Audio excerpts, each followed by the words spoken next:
मैं थोड़ी सी विनम्रता से कहूँ तो मैं भगवान का चुना हुआ जीनियस हूँ। मैं डायरेक्टली बेकार स्पिरिट रूट से बदलकर गॉडली ग्रेट स्पिरिट रूट बन गया।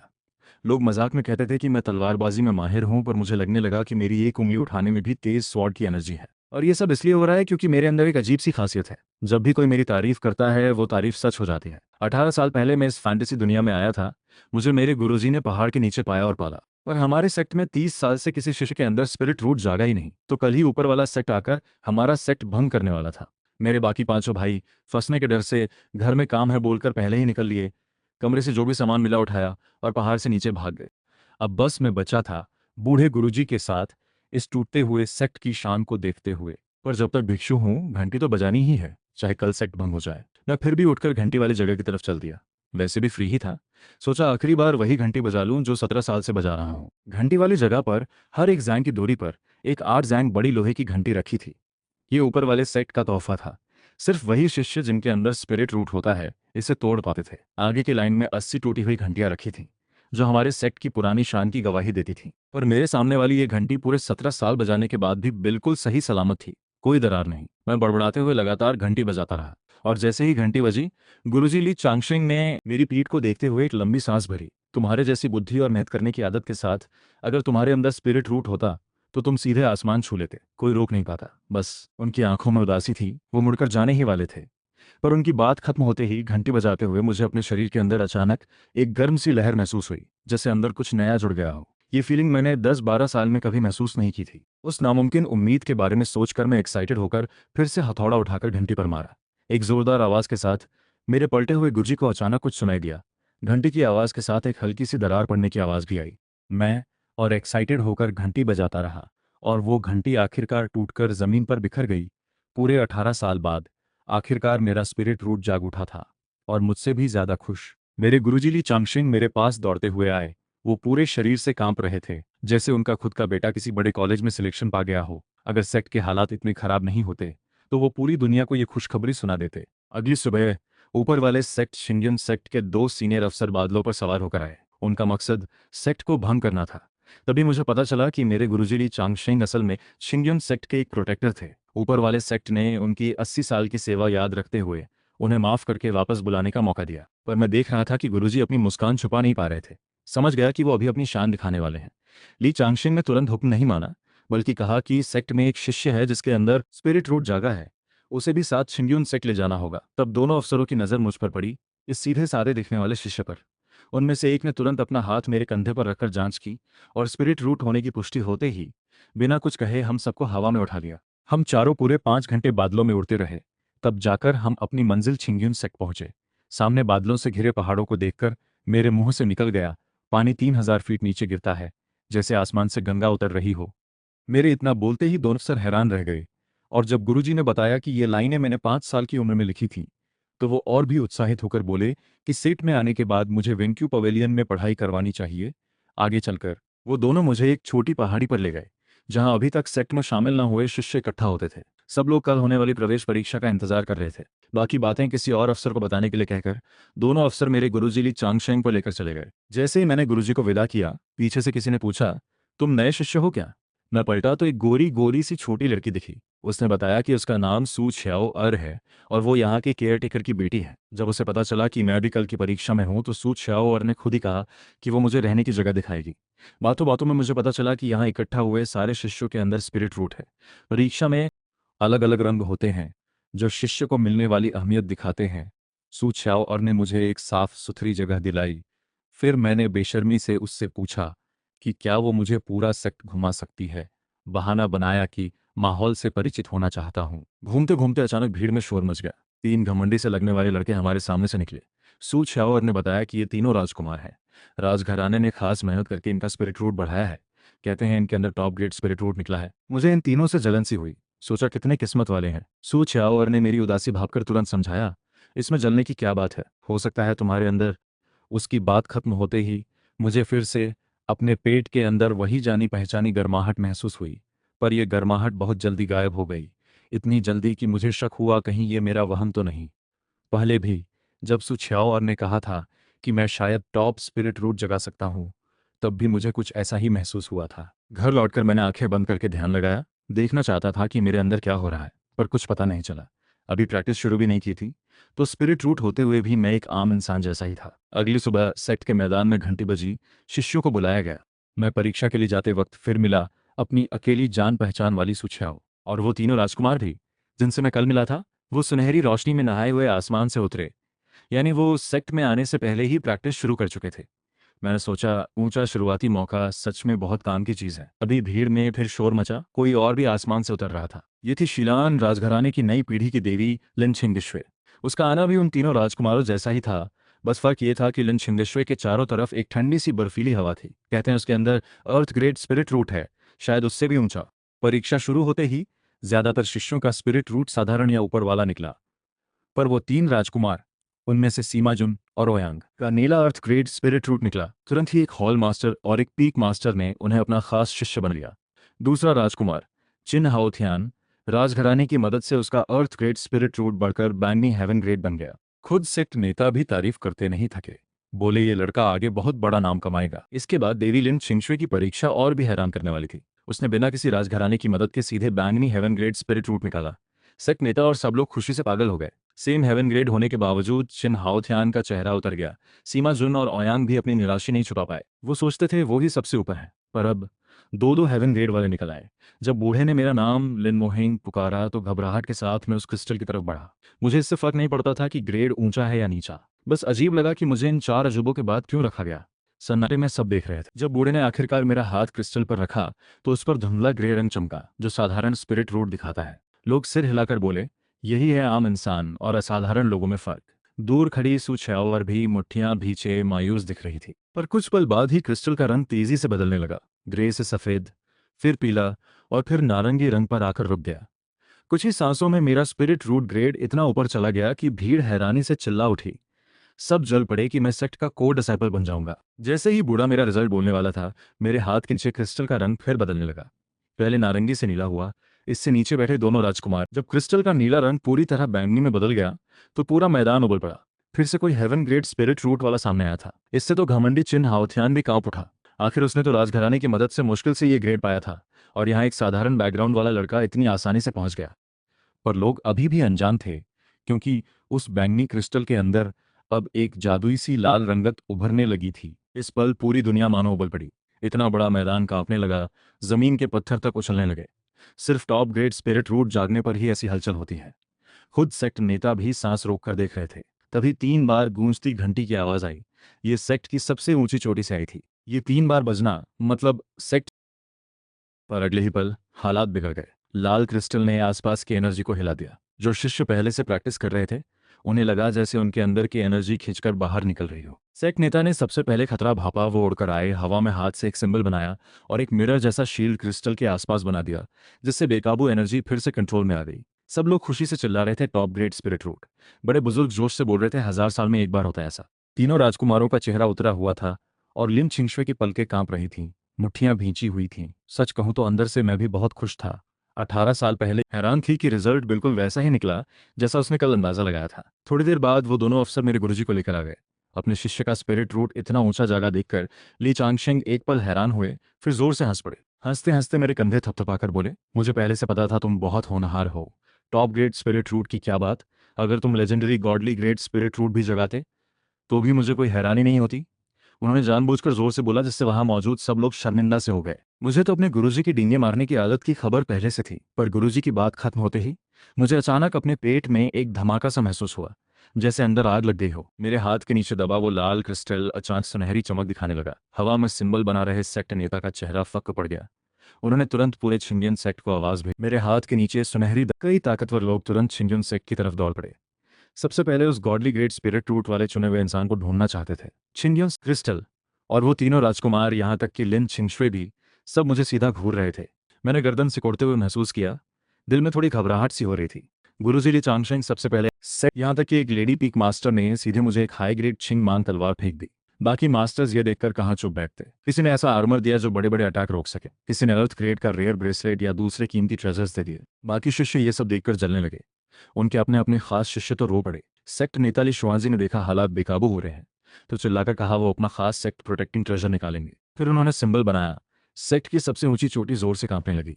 मिट्टी पत्थर टूटने लगे, जैसे कोई बड़ा खजाना जमीन से निकलने वाला हो।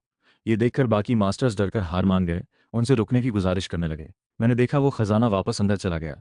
दिल में थोड़ा अफसोस हुआ। मैंने हाथ में मिले ढेर सारे अर्थ ग्रेड ट्रेजर्स देखे, बस आंसू पीकर आंखें बड़ी करके देखता रहा और वहीं 3 बार झुककर गुरु शिष्य की रस्म पूरी की। इसके बाद सेक्ट नेता ने मेरे गुरुजी ली चांगशिंग की गलती माफ कर दी और उनकी परवरिश की मेहनत के लिए उन्हें प्रोटेक्टर बैज और 100 साल की तनख्वाह इनाम में दी। साथ ही बाकी मास्टर्स को हिदायत दी कि मेरे गॉडली ग्रेट स्पिरिट रूट जागने के बाद कहीं बाहर न फैले। आखिर में उन्होंने मुझे लेकर सबसे ऊंची चोटी की तरफ उड़ान भरी।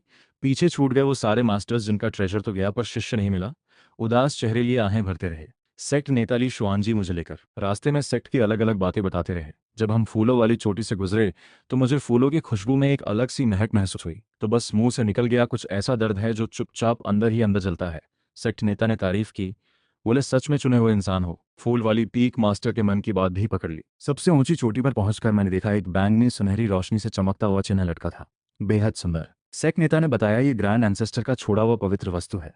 इसमें भविष्य देखने और चुने हुए लोगों को पहचानने की शक्ति है, पर अब तक इसने ज्यादा से ज्यादा 3 लोगों को ही पहचाना था। मेरे जैसे खास केस को देखकर पता नहीं ये कितनी देर सोचता रहा। जैसे ही हम छिंगयुन के मुख्य हॉल में पहुंचे, सेक्ट नेता छिंगयुन सेक्ट में पूरी तरह से मैंने बिना सोचे समझे रस्म पूरी की। अचानक मुझे लगा जैसे माथे के बीच कोई नियति उतर आई हो। समझ गया ये वही नियति का बंधन है। इसके बाद सेक्ट नेता ने अपनी 2 उंगलियां मेरे दिल पर रखी और टॉप ग्रेड का पर्पल स्टार डोंग लाई तकनीक मेरे दिमाग में उतार दी। यही छिंगयुन सेक्ट का असली प्रैक्टिस मेथड था, जो पर्पल स्टार संत के अधूरे लेखों से बना था। मैंने वो मेथड अपनाकर आंखें बंद की और एनर्जी को महसूस करने की कोशिश की। शुरू में सब कुछ अंधेरे समुद्र जैसा था, पर कुछ पल बाद रोशनी के बिंदु दिखने लगे, जैसे अंधेरे में दिए जल उठे हों। जल्दी ही मेरे पेट का एनर्जी से कनेक्शन बन गया। बस कुछ ही सांसों में मेरे चारों तरफ एक बड़ा एनर्जी का भंवर बन गया, जो आसपास की सारी एनर्जी खींचकर मेरे शरीर में भर रहा था। बिना किसी शक के मैंने आसानी से एनर्जी को शरीर में खींच लिया था, पर अब उसे महसूस करने में मुझे मुश्किल हो रही थी। बहुत देर कोशिश करने के बाद भी कुछ समझ नहीं आया। जब मैं उलझन में परेशान बैठा था, तभी अचानक मेरे दिमाग में सब कुछ साफ हो गया। मुझे पर्पल एनर्जी महसूस होने लगी। मुझे नहीं पता था कि सेक्ट नेता ली शुआनजी उस वक्त बड़ी टेंशन और उम्मीद से मुझे देख रहे थे। उन्होंने देखा कि पहली ही बार मुझे इतनी जबरदस्त एनर्जी मिल रही है, और याद आया कि कैसे यानलिन मैदान में 3000 मील तक बादल फैल गए थे। उन्होंने खुद से सोचा, ये गॉडली ग्रेट स्पिरिट रूट वाला चुना हुआ इंसान है, इसके लिए पर्पल एनर्जी महसूस करना तो बहुत आसान होगा। फिर सबसे ऊंची चोटी से एक पर्पल झरना गिरने लगा, जिसने पूरे बादलों को पर्पल रंग में रंग दिया। सारे छिंगयुन शिष्य ऊपर देखने लगे। 3600 पीक मास्टर्स भी उड़कर आ गए, हैरान होकर देखते रहे। मुझे लगा जैसे मैंने बहुत सारी पर्पल एनर्जी खींच ली है, पर आंख खोलने पर हॉल में कुछ भी नहीं दिखा। मैंने कंफ्यूज होकर गुरुजी से पूछा, पर्पल एनर्जी कहाँ है, आपको दिखी क्या? सेक्ट नेता को भी लगा कि शायद मुझे एनर्जी महसूस नहीं हुई। उन्होंने समझाते हुए कहा कि पहली बार असफल होना आम बात है। उन्हें खुद पहली बार पूरा दिन रात लगा था, तब जाकर एक हल्की सी पर्पल एनर्जी महसूस हुई थी। इसी बीच सबसे ऊंची चोटी पर पर्पल छाया छाई हुई थी। 3000 मील तक पर्पल एनर्जी आकाश गंगा की तरह बरस रही थी। पूरा छिंगडुन सेक्ट हिल उठा। 3600 पीक मास्टर्स को लगा शायद सेक्ट नेता किसी बड़ी विपत्ति से गुजर रहे हैं। वो अपने हथियार लेकर दौड़े आए, चिल्लाते हुए शिष्यों को फॉर्मेशन बनाने को कहा। सेक्ट नेता को बाहर 36 तेज लहरें महसूस हुई। उन्हें लगा शायद सारे पीक मास्टर्स बगावत करने वाले हैं। जैसे ही वो पूछने के लिए हॉल से बाहर निकले, उन्हें आसमान भर पर्पल बादल दिखे और तुरंत समझ गए कि मैंने ही 3000 मील तक पर्पल एनर्जी खींची है। एक चुना हुआ इंसान कैसे साधारण हो सकता है? ये तो बस उनकी सोच की कमी थी। मुड़कर वो जोर से हंस पड़े। छिंगयुन सेट को सच में एक बड़ा खजाना मिल गया, और ये सब 2 घंटे से भी कम समय में हो गया। सुनकर सब दंग रह गए। जैसे जैसे पर्पल एनर्जी छंटती गई, वो सब शर्मिंदा होकर हथियार लेकर वापस चले गए। हॉल में प्रोटेक्शन फॉर्मेशन होने की वजह से मुझे बाहर की कोई आवाज सुनाई ही नहीं दी। मुझे पता ही नहीं चला बाहर क्या हुआ। सेक्ट नेता हॉल में वापस आकर रहस्यमय अंदाज में बोले कि मुझे अब एनर्जी महसूस करने की प्रैक्टिस नहीं करनी, मैंने ये पहले ही कर ली है। फिर उन्होंने मुझे कीलिन हॉल में रहने भेज दिया और खुद टूटे हुए यान लिन क्रिस्टल को ठीक करने चले गए। मैंने गुरुजी का दिया हुआ स्टोरेज बैग खोला, सारे पीक मास्टर्स के दिए ट्रेजर्स निकाल कर गिने, फिर आराम से सो गया। अगली सुबह एल्डर्स का लेक्चर सुनने जाना था। बाकी सारे शिष्य और टैलेंट्स नींद में झूम रहे थे, पर मैं आराम से किसी सीनियर मास्टर के दिए हुए ट्रेजर पर सवार होकर उड़ता जा रहा था। साथ ही उन बाकी टैलेंट्स की भी फिक्र कर रहा था कि उन्हें कोई खास हथियार क्यों नहीं मिला। होंग फेंग झू के लेक्चर के दौरान सीमा शुन और ओयांग, जो पहले से ये बेसिक बातें जानते थे, उदास होकर इधर उधर देख रहे थे। बराबरी के लिए मशहूर होंग फेंग झू ने उन्हें बुरी तरह डांटा और 3 दिन तक दीवार की तरफ मुंह करके बिना खाना खिलाए बैठाने की सजा दी। सेक्ट के बड़े टैलेंट्स भी उनके सामने चुप ही रहते थे। बदकिस्मती से सुबह जल्दी उठने की वजह से मुझे ही होंग फेंग झू के लेक्चर के बीच में नींद आ गई। बाकी शिष्य तमाशा देखने के मूड में थे, सोचा शायद मैं भी सजा पाऊंगा, पर मैं तो अभी अभी प्रैक्टिस में आया था। फैन थी और सीमा शुन की तो मुझसे तुलना ही नहीं थी। अगर मुझे भी होंग मास्टर ने 3 दिन की सजा दी होती तो शायद भूख से मर ही जाता। पर होंग तियानशियांग ने हल्का सा हाथ हिलाया और एक रेशमी कंबल हवा में उड़कर मेरे बगल वाले शिष्य पर आ गिरा। बोले, इसे ओढ़ा दो, कहीं इसे ठंड न लग जाए। पूरी दुनिया एकदम शांत हो गई। वाह क्या बराबरी है। सजा पाया हुआ सीमा शुन पूछ बैठा कि मैं खुलेआम सोया, फिर भी मुझे सजा क्यों नहीं मिली। होंग तियानशियांग ने बेझिझक जवाब दिया कि मैं तो पूरे 9 प्रदेशों का चुना हुआ इंसान हूँ। एक ही दिन में दो दो बड़े चमत्कार करने वाला तो खास केयर का हकदार तो हूं ही। सीमा शुन शर्मिंदा होकर वापस सजा भुगतने चला गया। जब मैं उठा, थोड़ा घबराया हुआ, सजा के डर से बोला कि मैं सच में ठीक से सो नहीं पाया। पर होंग तियानशियांग ने तुरंत लेक्चर खत्म करने का ऐलान कर दिया। मुझे आराम करने भेज दिया, साथ ही हिदायत दी कि ज्यादा मेहनत न करूं। वापस आया तो देखा गुरुजी ली चांगशेंग पहले से दरवाजे पर खड़े इंतजार कर रहे थे। उन्होंने अपनी आस्तीन से एक पुरानी मुड़ी तुड़ी किताब निकालकर मुझे दी। बोले कि ये उनके दशकों पुराने संभाल कर रखे हुए खास मार्शल टेक्निक की किताब है। फिर उन्होंने चेतावनी दी कि कोई भी दूसरा सेक्ट मुकाबले के लिए आ सकता है और मैं सेक्ट का नंबर 1 टैलेंट होने के नाते शायद उसमें लड़ना पड़े। भले ही मेरी क्षमता बहुत ज़्यादा हो, पर अभी बस एक ही दिन प्रैक्टिस किया था, इसलिए जल्दी से कोई डिफेंसिव टेक्निक सीखनी होगी ताकि बुरी तरह हार ना जाऊं। अगली सुबह मैं शिंगटोंग के स्किल हॉल की तरफ उड़ा अपने लिए कोई टेक्निक सीखने। और वहां पहुंचकर देखा कि लिन छिंशुए ने अपना बैज दिखाकर अंदर जाने की इजाज़त ली। तब पता चला मेरे पास तो बैज ही नहीं है। पर वहां के बूढ़े ने मुझे देखते ही पहचान लिया, गर्मजोशी से अंदर आने दिया और सारी मंजिलें घूमने की इजाज़त भी दी। मैं सीधा उस मंजिल पर गया जहां टॉप ग्रेड टेक्निक्स रखी थी। जब मैं ध्यान से देखने ही वाला था, किसी ने मुझे बुलाया। उस लड़के ने अपना नाम हुआंग थाओ बताया। कहा वो लुओशेन पीक का शिष्य है और मेरा सीनियर ब्रदर लगता है। उसने खुशी खुशी सामने रखी मूर्तियों के बारे में बताया। बोला, टॉप ग्रेड टेक्निक इन पत्थर की मूर्तियों में छुपी है और प्रैक्टिस करने के लिए इनसे रेजोनेंस बनानी पड़ती है। साथ ही चेतावनी दी कि बिना सोचे समझे कोई भी टेक्निक सीखने से नुकसान हो सकता है। मैं बीच वाली ड्रैगन टाइगर मूर्ति की तरफ देख रहा था, पर उसमें कोई हलचल नहीं थी। हुआंग थाओ ने बताया कि ये top grade dragon tiger Divya मूर्ति है, बहुत पावरफुल पर उतनी ही खतरनाक भी। पहले जिस शिष्य ने इसे सीखने की कोशिश की थी, उसका लेवल ही नहीं गिरा, बल्कि उसका स्पिरिट रूट ग्रेड भी टॉप से नीचे गिरकर बेकार हो गया। ये सुनकर मैंने तुरंत उस खतरनाक चीज से दूरी बना ली। मुड़कर देखा तो चिन हाओथियान और लिन छिंगशुए भी वहीं छठी मंजिल पर मौजूद थे। चिन हाओथियान सूरज चांद वाली मूर्ति के सामने बैठा था, शायद रेजोनेंस बनाने में असफल होकर उठ गया था। लिन छिंगशुए पक्षी वाली मूर्ति के सामने आंखें बंद किए बैठी थी, शायद कुछ हासिल कर रही थी। मैंने वही सूरज चांद मूर्ति चुनी जो चिन हाओथियान अभी आजमा चुका था। आह भरकर बैठ गया रेजोनेंस की कोशिश करने। इसी बीच सबसे ऊंची चोटी पर सेक्ट नेता ली शुआनजी और लोशेन पीक के मास्टर चांग वुची मुकाबले की रस्म पर बात कर रहे थे। जब उन्हें पता चला मैं स्किल हॉल में हूँ, सेक्ट नेता को अचानक ड्रैगन टाइगर मूर्ति वाली बात याद आई। दोनों घबराकर दौड़ पड़े, कहीं मैं ये खतरनाक टेक्निक सीखने की कोशिश न करूं। हुआंग थाओ ने बाहर आकर बताया कि मैंने सूरज चांद वाली टेक्निक चुनी है। तब जाकर दोनों ने राहत की सांस ली। चांग वुची ने मजाक में कहा कि ड्रैगन टाइगर के अलावा कोई और टेक्निक कोई चमत्कार नहीं करा सकती। ली शुआन जी को तसल्ली दी, पर उनकी बात खत्म होते ही स्किल हॉल से एक गूंजती आवाज आई। कुछ अजीब सी लहर फैलने लगी। मैं जब सूरज चांद मूर्ति के सामने बैठा था, तभी मुझे उसकी अंदर की हलचल अपने दिल की धड़कन जैसी महसूस हुई। सामान्य तौर पर बस मन में सोचने भर से टेक्निक मिल जानी चाहिए थी, पर मुझे लगा कुछ पूरा नहीं है। इसलिए मैं बार बार महसूस करता रहा, गहराई में जाने की कोशिश करता रहा, पर वो गहरा राज हाथ नहीं आ रहा था। चिन हाउथियान बगल में बैठा मुझे गौर से देख रहा था। मन ही मन सोच रहा था कि गॉडली ग्रेड स्पिरिट रूट वाले के लिए तो ये रेजोनेंस आसान ही होगी, पर अंदर से चाहता था कि मैं भी असफल हो जाऊं।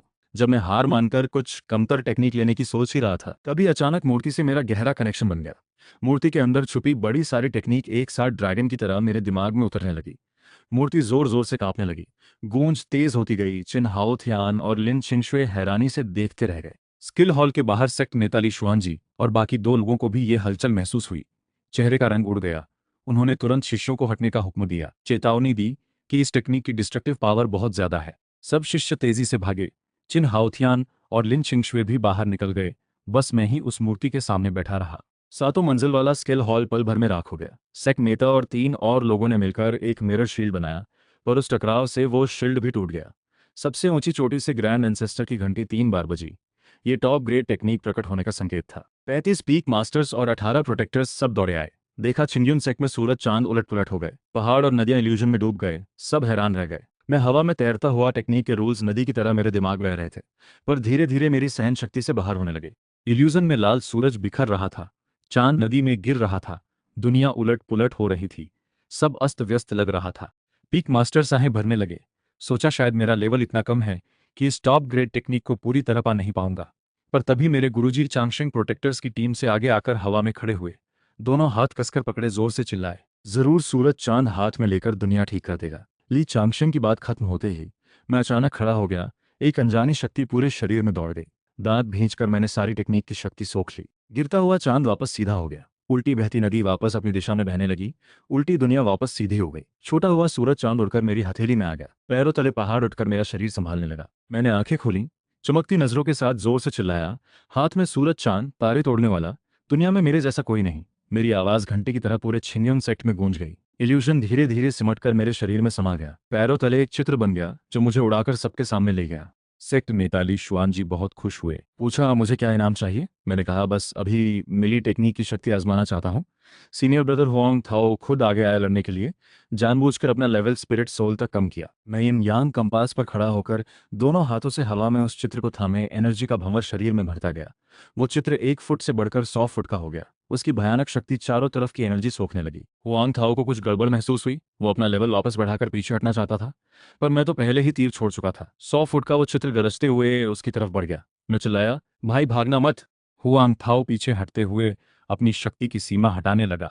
पल भर में वापस अपने असली प्राइमोर्डियल स्पिरिट लेवल की चरम शक्ति में आ गया। वो सोच रहा था कि अब वो इस हमले को झेल लेगा, पर अगले ही पल वो चित्र सीधा उस पर जा गिरा। ठीक उसी वक्त सेक्ट नेता ने बीच में आकर उस चित्र की शक्ति को तोड़ दिया, एनर्जी की लहर को खत्म कर दिया। धूल छंटने के बाद देखा हुआंग थाओ को कोई खरोच तक नहीं आई। मुझे थोड़ी निराशा हुई। सोचा, टॉप ग्रेड टेक्निक की शक्ति बस इतनी सी है क्या? मेरी ये बात सुनकर बाकी शिष्य जोर जोर से रोने लगे। मैं जो बस 3 दिन पहले ही प्रैक्टिस शुरू करने वाला नया शिष्य था, प्राइमोर्डियल स्पिरिट लेवल के चरम पर पहुंचे मास्टर को पीछे धकेल दिया। इससे उन्हें लगा वो खुद बेकार है। सेक्ट नेताली शुआन जी ने मेरी बहुत तारीफ की, फिर सबको अपने अपने पीक्स पर प्रैक्टिस के लिए भेज दिया। केलन हॉल वापस पहुंचकर मैं आराम करने ही लेटा था कि बाहर से किसी ने मुझे पुकारा। दरवाजा खोला तो एक अनजान चेहरा दिखा। पूछने पर पता चला वो 30 साल पहले छिंगयुन सेक्ट में चुने गए लू युआन सीनियर ब्रदर हैं। अब पास के छोटे शहर के इनर डिसाइपल हैं। वो चाहते थे मैं उनके लिए एल्केमी हॉल से एक EVL3 अल्केमी मैनुअल ले आऊं। वो बहुत समय से LEVL3 अल्केमिस्ट बनने में अटके थे। मैंने बिना सोचे समझे तुरंत हामी भर दी। लू युआन सीनियर ब्रदर हंसते हुए मेरी तारीफ करने लगे। बोले, मेरी प्रतिभा और प्रैक्टिस की रफ्तार देखकर लगता है मैं जल्द ही लेवल तोड़ दूंगा। शायद बिना जाने ही ब्रेक थ्रू हो जाए। उनकी बात खत्म होते ही मुझे फिर वही अजीब सी गर्माहट अपने पेट में महसूस हुई, पर अगले ही पल शांत हो गई। मैंने लू युआन सीनियर ब्रदर को वहीं रुकने को कहा और खुद उड़कर अल्केमी हॉल वाले लिंग याओ पीक की तरफ चला गया। वहां के बूढ़े ने मुझे देखते ही बिना कुछ कहे तुरंत अंदर जाने दिया। न बैच चेक किया, न कॉन्ट्रीब्यूशन पॉइंट्स काटे। मैंने पहली मंजिल पर अल्केमी की बेसिक किताबें देखी। शुरू में समझ नहीं आया, पर आसपास के शिष्यों को बड़बड़ाते सुना कि मैं तो बस देखकर ही समझ जाऊंगा। फिर से देखा तो अचानक सब कुछ साफ समझ आ गया। मैं तेजी से बेसिक किताबें पूरी कर लीं। दूसरी मंजिल पर गया, वहां की किताबें भी जल्दी समझ लीं। फिर तीसरी मंजिल पर पहुंचा तो देखा लिन छिंशुए कोने में बैठी LEVEL3 अल्केमी किताब पढ़ रही थी। उसके माथे पर उलझन साफ दिख रही थी। मैंने एक LEVEL3 अल्केमी किताब उठाई। शुरुआत से मास्टरी तक उसे भी जल्दी समझ लिया। साथ ही लू युआन के लिए वाली किताब भी ढूंढ ली। मुड़कर देखा लिन छिंगसुए अभी भी उलझन में थी, तो मैंने अच्छे मन से आगे बढ़कर पूछा। पर लिन छिंगसुए ने ठंडे चेहरे से पूछा, तुम मुझे जूनियर सिस्टर क्यों बुलाते हो? मैं तुमसे कमजोर नहीं हूं, बल्कि मैं तुम्हारी सीनियर सिस्टर हूं। मैं मुस्कुराकर बोला, जो पहले सीखे वही गुरु होता है। मुझे भी अल्केमी की थोड़ी बहुत समझ है, शायद तुम्हारी उलझन सुलझा सकूं। लिन छिंगसुए ने बेमन से अपनी किताब मुझे थमा दी। मैंने पलटकर देखा और तुरंत उसे यिन यांग संतुलन और कठोर कोमल तालमेल का सिद्धांत समझाना शुरू किया, जिससे न सिर्फ लिन छिंगसुए को सब समझ आ गया, बल्कि पास सुन रहे बाकी शिष्य भी हैरान होकर खुशी से उछल पड़े। लिन छिंगसुए भी मेरे ज्ञान से हैरान थी, पर हार मानने को बिल्कुल तैयार नहीं थी। जब मैंने उसे जूनियर सिस्टर कहा तो उसने मुझे धक्का देकर खिड़की से उड़ते हुए वहां से निकल गई। मैंने कुछ अल्केमी किताबें उठाईं और वापस किलिन हॉल लौटा। LEVEL3 वाली किताब लू युआन को दे दी। वो बहुत खुश होकर तुरंत उड़ गया। पर अजीब बात, अल्केमी हॉल में लिन छिंगशुए वाली बात ना जाने कैसे पूरे सेट में फैल गई। कभी कहते हम दोनों में नोकझोंक चलती है, कभी कहते हम एक दूसरे को पसंद करते हैं। बात बढ़ती बढ़ती बहुत आगे निकल गई। इस वजह से मुझे घर में 3 बार छींक आई। मैंने सोचा शायद कोई मेरी तारीफ कर रहा है। मुझे पता ही नहीं था कि मैं सेक्ट की सबसे बड़ी गॉसिप का सेंटर बन गया हूँ। जाहिर है, जब लोगों को लगा हम दोनों अच्छी जोड़ी हैं, तो लिन छिंगशुए अल्केमी करते वक्त लगभग फर्नेस फोड़ते फोड़ते बची। तभी उसे याद आया मैंने अल्केमी हॉल में yin यांग बैलेंस वाली बात सिखाई थी। उसने ऐसा किया तो सच में सफलता से दवा बना ली। जब एक जूनियर शिष्य उसे खाना देने आया और बाहर की गपशप का जिक्र किया तो उसने ठंडे चेहरे से बात काट दी। पर यह सब हुआ मेरी पीक मास्टर ने देख लिया। उसे लगा बाहर फैली सारी बातें सच हैं। वो रात को ही सबसे ऊंची चोटी पर सेक्ट नेता से बात करने पहुंच गई। असल में उस वक्त बाकी 35 पीक मास्टर्स भी वहां इकट्ठे थे। मेरे और लिन छिंगशुए के बारे में ही बात कर रहे थे। जब हुआ मेई ने आकर पुष्टि की कि गपशप सच है तो सब खुश हो गए। पर तभी सुना कि लिन छिंगशुए कोल्ड पाथ पर प्रैक्टिस करती है। अगर वो तो उन्होंने सेक्ट नेता को कह दिया कि मुझ पर नजर रखें, ध्यान से देखें। इसी दौरान मैं किलिन हॉल में अल्केमी किताब पढ़ रहा था। तभी अचानक लिन छिंगशुए आ पहुंची। उसने मुझे 50 साल में एक बार खिलने वाला white emperor jade holy lotus फूल दिया। कहा, ये मेरी अल्केमी सलाह के लिए धन्यवाद है। मैंने आराम से उसे हाथ में लिया, पर अचानक कुछ अजीब हुआ। वो फूल पल भर में रोशनी बनकर मेरे शरीर में समा गया। तुरंत मुझे लगा मेरी एनर्जी का फ्लो लगभग 10% बढ़ गया है। लिन छिंगशुए मेरी प्रैक्टिस स्पीड देखकर हैरान थी, बिल्कुल भी इमोशनल नहीं हुई। पर तभी अचानक सेक्ट नेता और सारे पीक मास्टर्स दरवाजा खोलकर अंदर आ गए। हमें हाथ पकड़े देखकर उन्हें लगा हमारे बीच सच में कुछ खास है। वो जल्दी जल्दी वहां से निकल गए। लिन छिंगशुए भी ज्यादा रुकना नहीं चाहती थी। जाते जाते बोली कि अब तक रैंक कॉन्टेस्ट नहीं होता, वो मेरी जूनियर सिस्टर नहीं मानी जाएगी। फिर उड़ गई। पर उसके देर रात मेरे पास से जाने की बात दूसरे शिष्यों ने देख ली। बाहर की गपशप और बढ़ गई। कुछ लोगों ने तो ये तक कह दिया कि हम शादी करने वाले हैं। रात गहराने पर सेक्ट नेता अकेले मुझसे मिलने आए। सीधा पूछा, हमारे बीच क्या रिश्ता है। मैंने हंसते रोते समझाया कि मैंने बस उसे अल्केमी में मदद की थी और कुछ नहीं। सेक्ट नेता को समझ आ गया कि सब गलतफहमी थी। दूसरी तरफ लिन छिंगशुए भी शाओ यिंग पीक मास्टर के पास गई और फैसला किया कि वो एक ड्यूल के जरिए इन अफवाहों को खत्म करेगी। अगली सुबह जल्दी जब मैं अपनी पीक पर प्रैक्टिस कर रहा था, लिन छिंगशुए अचानक उड़कर आई। अपनी तलवार मेरी तरफ तानकर जानबूझकर जोर से बोली, ताकि आसपास के शिष्य इकट्ठे हो जाए। सेक्ट के शिष्य सच में बातें करने लगे। कुछ ने सोचा हम दोनों में गहरी दुश्मनी है। बातें होने लगी। कुछ ने तो मुझे सीधा धोखेबाज तक कह दिया। लड़की शिष्य तो बहुत गुस्से में थी, मुझे पीटने की सोच रही थी। इसी बीच अल्केमी हॉल के कुछ शिष्य चाहते थे हमारी शादी हो जाए, पर उन बात पर किसी को यकीन नहीं था। मैंने आंखें बंद करके सोचा, लिन छिंगशुए को एक वार करने दो, गुस्सा शांत हो जाए।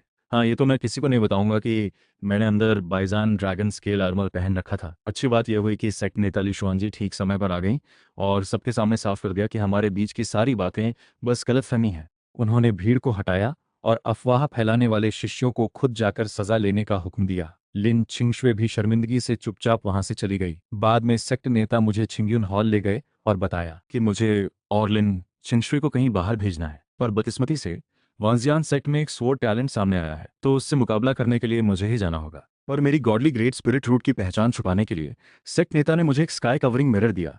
कहा, यह मिरर क्रिएशन रेलम से नीचे के किसी भी जादुई पत्थर की जांच को छुपा सकता है। दूसरी तरफ सबसे ऊंची चोटी के नीचे मेरे सीनियर ब्रदर लू युआन मेहनत से अल्केमी कर रहे थे। उन्होंने बस मेरी दी हुई EVL-3 किताब के पहले 5 पन्ने पढ़े थे और उन्हें यकीन हो गया कि वो EVL-3 वाली दवा बना लेंगे। काफी मेहनत के बाद फर्नेस कांपने और धुआं छोड़ने लगा। धुआं छंटते ही आखिरकार दवा तैयार हो गई। लू युआन बहुत खुश हो गए। वो हेन जूनियर ब्रदर, ये एहसान शब्दों में बयान नहीं हो सकता। तुम्हारी प्रैक्टिस तेजी से आगे बढ़े, लेवल जल्दी टूटे। इस बात से बेखबर मैं किलिन हॉल में बाथरूम ढूंढ रहा था। आसपास के हॉल में कहीं नहीं मिला, तो मैं पहाड़ के नीचे लू युआन के पास जाने के लिए उड़ा। तभी अचानक मुझे अपने पेट में हलचल महसूस हुई। पर्पल एनर्जी अपने आप तेजी से चलने लगी। एनर्जी नदी की तरह उमड़ने लगी, बिना किसी शक के।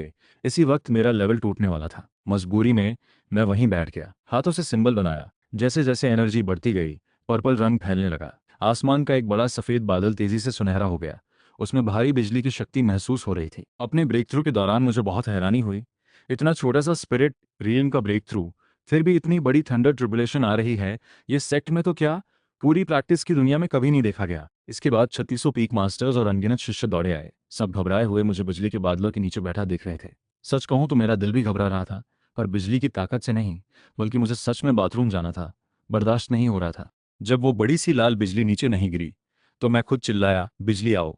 फौरन तेज रोशनी के साथ बिजली मुझ पर गिरी। इसने मेरे पहने हुए बाइजान ड्रैगन आर्मर को जगा दिया। अगले ही पल एक सुनहरे ड्रैगन का इल्यूजन सामने आ गया। लगातार 3 बार लेवल बढ़ा। पल भर में मैं स्पिरिट कनेक्शन रियम तक पहुंच गया। फिर मैंने हाथ उठाकर वो चित्र आगे बढ़ाया। बिजली को चूर चूर कर दिया। मेरे माथे पर एक हल्का सा हेवन ट्रिब्यूलेशन का निशान उभर आया। ब्रेक थ्रू खत्म होते ही मैं अब और नहीं रुक पाया। उस चित्र पर सवार होकर सीधा पहाड़ के नीचे उड़ गया। नीचे खड़े लू युआन को लगा शायद मैं ब्रेक थ्रू ठीक से न होने से उदास हूं। वो सांत्वना देने आगे बढ़ा, पर मैं उसे बिना रुके पार करके अंदर घुस गया, चिल्लाते हुए।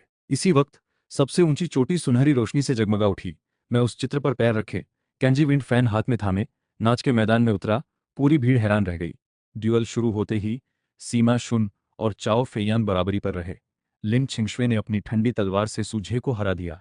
चिन हाओथियान ने अपनी शक्तिशाली ड्रैगन स्प्रिंग तकनीक से जीत हासिल की। आखिर में बस में हुआ वुकवे और छीलिन बचे थे। इन दोनों को मैजिक स्टोन से ट्रैक किया जा रहा था, पर मैं स्काई कवरिंग मिरर की वजह से छुपा हुआ था। सबसे पहले चुनौती देने आया छिलिन, उसे मैं एक ही तलवार वार में हरा दिया। दोनों को मैजिक स्टोन ट्रैक कर रहा था, पर मैं मिरर से छुपा था। सबसे पहले उकसाने वाले छिलिन को मैंने एक ही वार में हरा दिया। फुआ वुकवे ने छिलिन की हार देखकर हाथों में पसीना आ गया, पर फिर भी पीछे हटने को तैयार नहीं थी। उसने 100 फ्लावर्स सेट की top grade technique 3000 connecting leave smile इस्तेमाल की। उसके सिर के ऊपर हरे कमल खिलाए। चूंकि मेरी एनर्जी पहले ही काफ़ी खर्च हो चुकी थी, तो मैंने बस अपने पैर से वो तोड़ दिया। तुम्हारी टेक्निक तो पावरफुल है, पर तुम्हारे पैर कमज़ोर हैं। अगर मैं तुम्हारे दोनों पैर पकड़ लूं तो तुम बिल्कुल बेबस हो जाओगी। इतना कहकर मैं मुड़कर वहां से चला गया, जानबूझकर एक रहस्यमय पीठ छोड़कर। हुआ बुरी तरह डर गई। वो 3000 लीव्स टेक्निक सच में पैरों की रक्षा नहीं कर पाती। वो अच्छी तरह जानती थी कि वो मेरी एनर्जी को झेल नहीं सकती। उदास होकर वापस चली गई। बिना लड़े ही टेक्निक हार गई। बिना किसी शक के मैंने पक्का अपना नंबर 1 टैलेंट का टाइटल पक्का कर लिया। ड्यूल खत्म होने के बाद सेट की बड़ी दावत हुई। सेट नेता ने मुझसे एक पोएम सुनाने को कहा। सब लोग देखने लगे, यहाँ तक कि लिन छिंगशुए भी क्यूरियस होकर देखने लगी।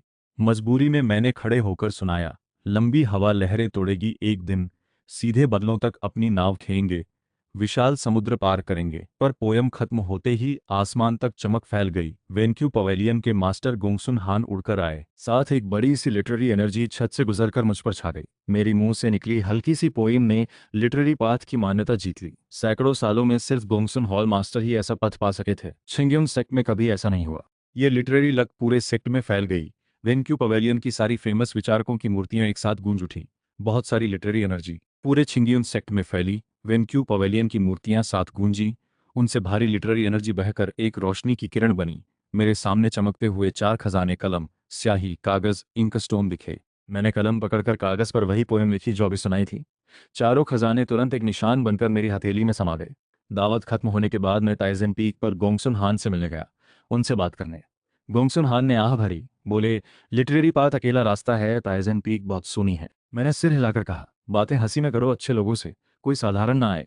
असली साथी संख्या से नहीं, सच्ची लगन से बनता है। लिटरेरी ट्रेजर्स का इल्यूजन और चमकने लगा। गोंगसुन हान मेरी बात से इंस्पायर्ड होकर तुरंत एनलाइटेंड हो गए। उनके पीछे भी सुनहरी रोशनी उभर आई। एक बार फिर सारी मूर्तियां जोर से कांपने लगीं। आसमान चीरती रोशनी की किरण निकली, चारों तरफ नीली रोशनी बरसने लगी। लिटरेरी लक एक बार फिर बरसी, पर इस बार मुख्य किरदार गोंगसुन हान थे। पूरे सेक्ट ने देखा, गोंगसुन हान लिटरेरी रेलम में ब्रेक थ्रू कर गए। जमीन पर उतरते ही उन्होंने मुझे हाथ जोड़कर धन्यवाद दिया। बोले, मेरी सलाह ने ही उन्हें सालों पुराना अटका हुआ लेवल तोड़ने में मदद की। फिर उन्होंने रिक्वेस्ट की कि मैं 3 महीने बाद होने वाले लिटरेरी टैलेंट ग्रैंड फीस्ट में शामिल हूं, क्योंकि छिंगयुन सेक्ट लगभग 300 साल से इसमें शामिल नहीं हुआ था। कीलिन हॉल वापस लौटा तो सेक्ट नेता ली शुआनजी पहले से इंतजार कर रहे थे। उन्होंने अपने हाथों से मुझे दर्जनों रेयर ट्रेजर्स इनाम में दिए, इनाम के तौर पर, और मन ही मन कुछ बड़ी बात मुझे सौंपने की सोच रहे थे। सेक्ट ड्यूअल खत्म होने के बाद छिंगयुन सेक्ट में दिन शांति से गुजरने लगे। मैं रोज सुबह जल्दी उठकर प्रैक्टिस करता, दोपहर में खाना खाता, दोपहर बाद या तो फिर प्रैक्टिस करता या फिर पूरे सेक्ट में घूमकर अलग अलग प्रैक्टिस जगहों को देखता, दिल हल्का करता। 7 दिन ऐसे ही बीत गए। एक दिन सेक्ट नेता लिशुआनजी गंभीर चेहरे से मुझे छिंगयुन हॉल बुलाने भेजा।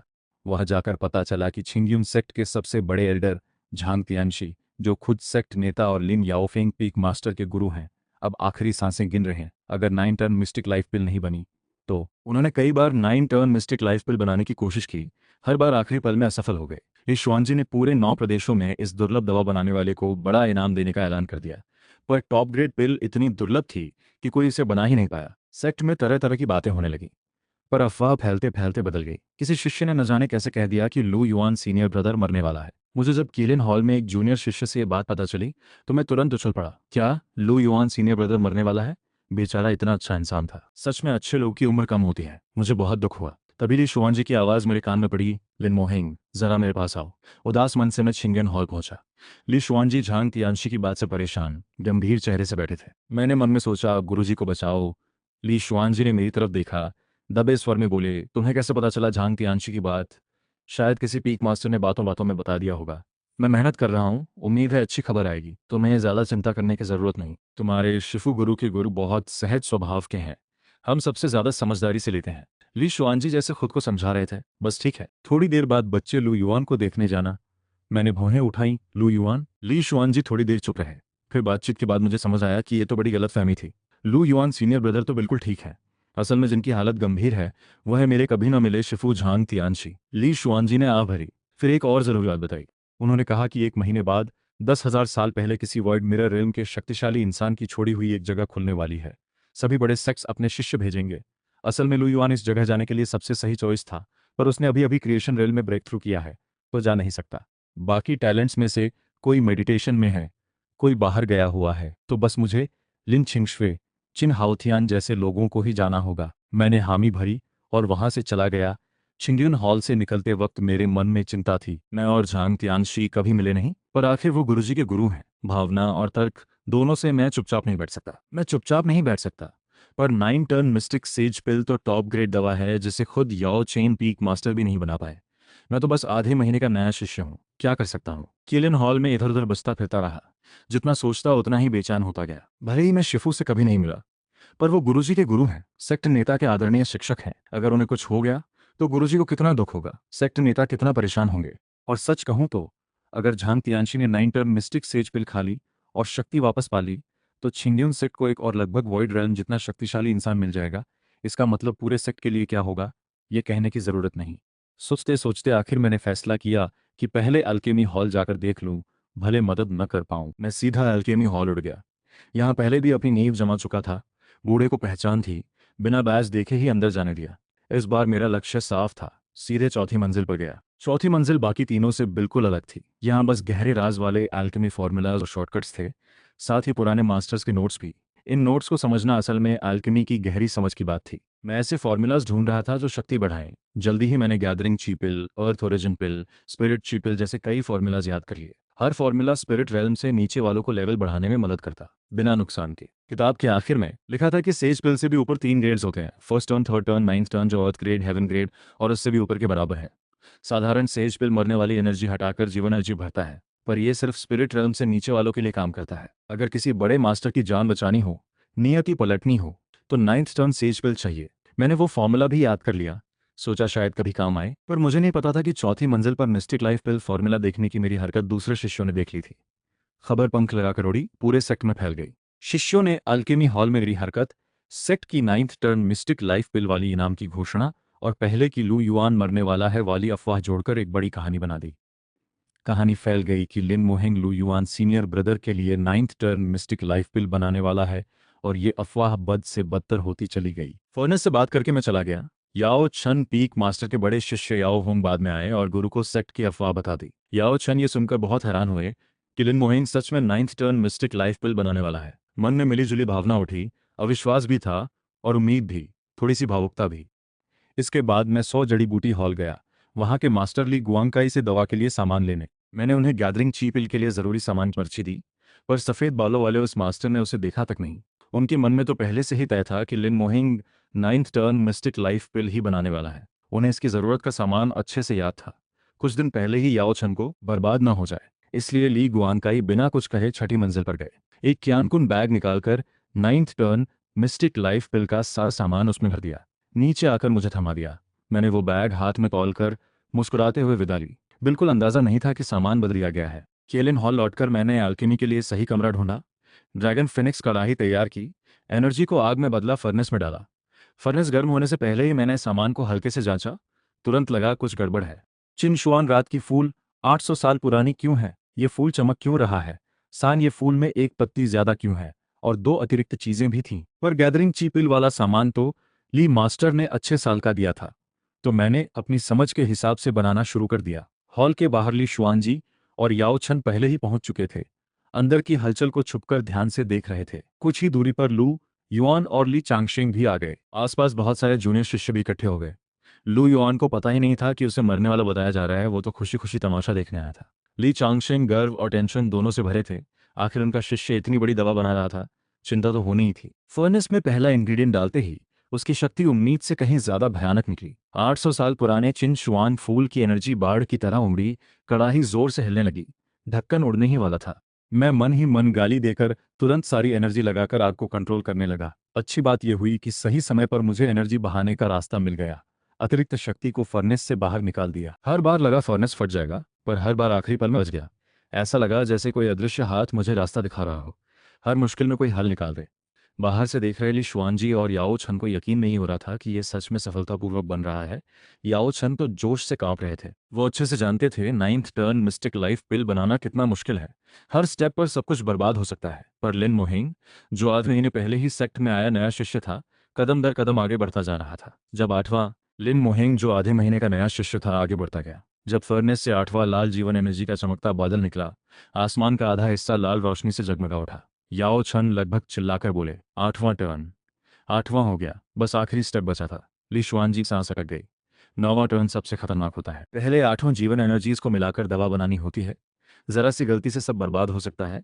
उल्टी शक्ति एल्केमिस्ट को घायल भी कर सकती है। याओ छन इतनी बार यहीं आकर असफल हुए थे। जब मेरी एनर्जी खत्म होने लगी, ली शुआन जी और याओ छन दोनों ने एक साथ मदद की। आसमान से 2 गर्म रोशनी की किरणें मुझ पर उतरी। खाली होती मेरी एनर्जी तुरंत भर गई। 2 शक्तिशाली लोगों की एनर्जी सपोर्ट से मैंने पूरी ताकत लगाकर सारे तत्वों और जीवन एनर्जी को मिलाकर दवा बना दी। लाल दवा फर्नेस तोड़कर एक चमकती लाल किरण बनकर आसमान तक उठी। रोशनी पूरे आसमान में फैल गई। जीवन एनर्जी पूरे छिंग्युन सेक्ट में फैल गई। सारे शिष्यों ने गहरी सांस ली। झांग तियानशी की हंसी पूरे छिंग्युन सेक्ट में गूंज उठी। 9th टर्न मिस्टिक लाइफ पिल लगता है नियति ने इस बूढ़े को अभी नहीं छोड़ा। झांग तियानशी की हंसी हर पहाड़ी में गुजती रही। मैं छत के बड़े छेद से ये सब देख रहा था। हैरान होकर सोचा, 9th टर्न मिस्टिक लाइफ पिल गलती से बन गई क्या? मैं तो गैदरिंग चीपल बना रहा था। फिर याद आया कि 2 अतिरिक्त सामान क्यों थे। समझ आया, ली मास्टर ने मुझे 9th टर्न मिस्टिक लाइफ पिल का ही सामान दिया था। वाह, इन्होंने तो मुझे इतनी बड़ी जिम्मेदारी दे दी। टॉप ग्रेड दवा का सामान भी बिना डरे दे दिया। अच्छा वो मैं होशियार निकला, वरना सामान बर्बाद हो जाता। सोचकर थोड़ा डर भी लगा। अगर सामान बर्बाद हो जाता तो उल्टी शक्ति मुझे भी नुकसान पहुंचा सकती थी, दवा और मैं दोनों। शिफू, भले ही आपसे मुलाकात नहीं हुई, पर गुरुजी पर आपके एहसान की कोई सीमा नहीं। गुरुजी ने मुझ पर बहुत एहसान किया है, तो आपके प्रति भी मेरा आदर उतना ही होना चाहिए। इतना सुनकर ली शुआन जी और सारे पीक मास्टर्स भावुक हो उठे, लगभग रो पड़े। झांग तियानशी मुझे देखते रहे, अपनी बूढ़ी अनुभवी आंखों से शांति से बोले, अच्छा नाती शिष्य, बताओ क्या इनाम चाहिए? मैंने सोचकर कहा, मैं लेवल बढ़ाना चाहता हूँ, कोई तरीका बताएं। झांग तियानशी ने सिर हिलाकर हवा में हाथ हिलाया। अचानक एक सुनहरी दवा प्रकट हो गई। युआन जाओ हुआ गोल्डन पिल, हेवन ग्रेड दवा, शक्तिशाली पर बहुत सौम्य, मुझे स्पिरिट कनेक्शन रेल्म तोड़ने तक पूरी तरह सपोर्ट कर सकती थी। इसके अलावा उन्होंने अपनी जीभ काटकर एक बूंद सुनहरा खून मेरी माथे पर लगाया। बोले, ये खून किसी बड़े मास्टर के जानलेवा वार से मुझे एक बार बचा सकता है, पर सिर्फ एक बार। मैंने खुशी खुशी स्वीकार किया, दिल से धन्यवाद दिया। झांग तियानशी फिर अपनी 9th टर्न मिस्टिक लाइफ पिल खाने चले गए। ली शुआनजी जोर से हंस रहे थे। छिंग्युन सेक्ट को एक और टॉप ग्रेड एल्केमिस्ट मिल गया और झांग तियानशी शक्ति वापस पाकर लगभग वॉइड रियल्म जितने ताकतवर बन जाएंगे, सेक्ट की शक्ति भी काफी बढ़ जाएगी। पहाड़ी के आधे रास्ते पर मौजूद शिष्यों को अब समझ आया कि 9th टर्न मिस्टिक लाइफ पिल असल में शिफू के लिए बनाई गई थी, लू युआन के लिए नहीं। लू युआन लोशन पीक पर मेडिटेशन में था। कई बार हिचकी आई तो सोचा शायद कुछ गड़बड़ हो गई। उस दिन के बाद मैंने युआन जाओ हुआ गोल्डन पिल खाई। महसूस हुआ शरीर के अंदर की शक्ति एक शांत नदी की तरह मेरी नसों में बहने लगी। धीरे धीरे लेवल बढ़ता गया। कुछ दिन बाद अचानक सेक्ट के मुख्य द्वार के बाहर से एक जबरदस्त गड़गड़ाहट सुनाई दी।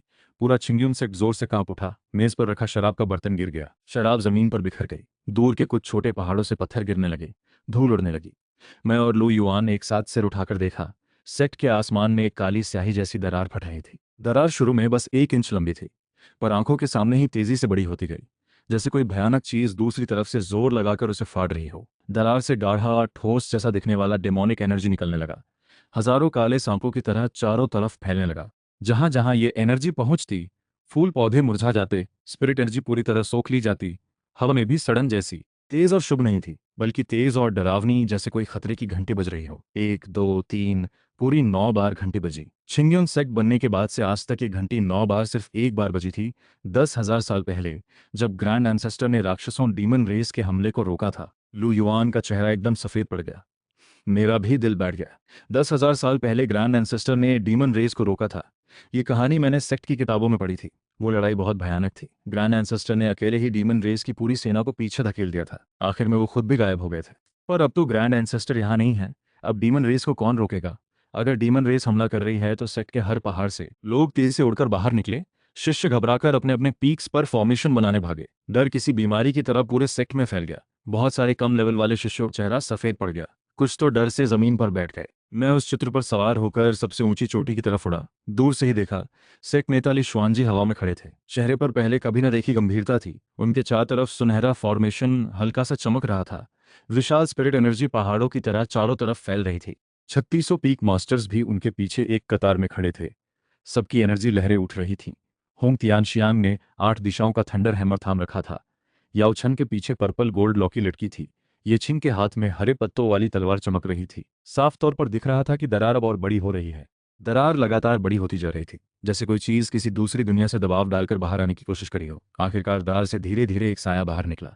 वो एक काले कवच वाला अधेड़ उम्र का आदमी था। उसका चेहरा काफी सुंदर था, शरीर ऐसा जैसे तलवार और कुल्हाड़ी से तराशा गया हो, और उसकी आंखों की पुतलियां खून जैसी लाल थीं। माथे छिंगियन सेक्ट के नए बच्चों, ब्लड एबिस डेमन लॉर्ड की आवाज जैसे हजारों मरी हुई आत्माएं एक साथ बोल रही हों, नरक जैसी। क्रिएशन रेल्म से कम लेवल वाले सारे शिष्यों का चेहरा तुरंत सफेद पड़ गया। कुछ तो बेहोश ही हो गए। उसने चारों तरफ नजर घुमाई। मुंह के कोने पर खून प्यासी सी मुस्कान आ गई। 5,000 साल बाद आखिर मुझे फिर से धूप दिखी। वो जितना बोलता उतना ही आसपास डिमोनिक एनर्जी घनी होती जाती। आसमान भी अंधेरा होने लगा। और तुम्हारा छिंगियन सेक्ट ही सबसे पहला ठिकाना है जिसे मैं आजाद होने के बाद तबाह करूंगा। ली शुआनजी एक कदम आगे बढ़े। विशाल स्पिरिट एनर्जी पहाड़ों की तरफ ब्लड एबिस डेमन लॉर्ड की तरफ बढ़ी। ब्लड एबिस, तुम्हारा सील कैसे टूटा? ब्लड एबिस डेमन लॉर्ड ठहाका लगाकर हंसा। सील पुराना हो गया था, कमजोर पड़ गया। मैं 5,000 साल धीरे धीरे उसे कमजोर किया। आज आखिरकार आजाद हो गया। तुम्हारे छिनियन सेक्ट के वो बूढ़े जिन्होंने मुझे सील किया था, कहाँ हैं? क्यों नहीं आते मुझसे मिले? अरे हाँ, वो तो शायद कब की मिट्टी बन चुके होंगे। उसकी बात खत्म होते ही ब्लड एबिस डेमन लॉर्ड ने अचानक हमला किया। काली डेमोनिक एनर्जी का एक विशाल हाथ बना, जो पूरी दुनिया तबाह करने जैसी ताकत के साथ छिंग्युन सेक्ट की तरफ बढ़ा। उस विशाल हाथ के नीचे जगह भी मुड़ने लगी। रोशनी पूरी तरह सोख ली गई। ली शुआनजी जोर से चिल्लाए, दोनों हाथों से सिंबल बनाया। नीला फॉर्मेशन उस हाथ के सामने बनाकर टक्कर ली। जमीन आसमान हिला देने वाली टक्कर की आवाज पूरे आसमान में गूंज गई। टक्कर की जगह से चारों तरफ शॉकवेव फैली। सबसे ऊंची चोटी के पुराने पेड़ जड़ से उखड़ गए। पेड़ बन पूरे सेक्ट का हर कोना हिल गया। वो खुद 100 गज पीछे उड़ गए। मुंह से खून निकल आया, पर आखिरकार वो हमला रोक लिया। 3600 पीक मास्टर्स एक साथ उड़कर आगे आए। आसमान में गरज कर चिल्लाए। होंग तियानशियांग का 8 दिशाओं का थंडर हैमर हजारों बिजलियां छोड़ने लगा। याओ छन की पर्पल गोल्ड लॉकी जहरीले जीव उगलने लगी। ये छिंग की हरी पत्तियां आसमान भर तलवारों की बारिश बन गईं। बाकी सबकी शक्तियां मिलकर आसमान चीरने लगीं। 36 रोशनी की धाराएं मिलकर एक चमकदार जाल बना गईं। ब्लड एबिस डेमन लॉर्ड की तरफ बढ़ने वाली इस शक्ति को उसने ठंडी नजर से देखा, पलक तक नहीं झपकाई। उसने आराम से अपना दाहिना हाथ उठाया। डेमोनिक एनर्जी मिलकर 100 गज लंबी एक काली तलवार बन गई। हवा में एक वार करते ही सारी शॉकवेव पल भर में कागज की तरह टूट गई। 3600 पीक मास्टर्स उस डेमोनिक एनर्जी से उछलकर पीछे गिरे। होंग तियानशियांग के मुंह से खून निकल आया। 8 दिशाओं का थंडर हैमर हाथ से छूट गया। याओ शन का दायां हाथ सूज गया। पर्पल गोल्ड लॉकी जमीन पर गिर पड़ी। ये चिंग और चाओ चेन दोनों बादलों से नीचे गिर गए। उनकी प्रोटेक्शन लाइट लगभग बुझ चुकी थी। बाकी पीक मास्टर्स की हालत भी कुछ अलग नहीं थी। कोई घायल था, कोई बिल्कुल एनर्जी विहीन, बुरी तरह पस्त। बस 2 वार में छिंग्युन सेक्ट की गर वाली 36 पीक मास्टर्स की शक्ति ब्लड एबिस डेमन लॉर्ड ने बड़ी आसानी से तोड़ दी। क्रिएशन रेल्म के चरम पर होना, सच में हम इसका सामना नहीं कर सकते। ली शुआनजी मुश्किल से उठे।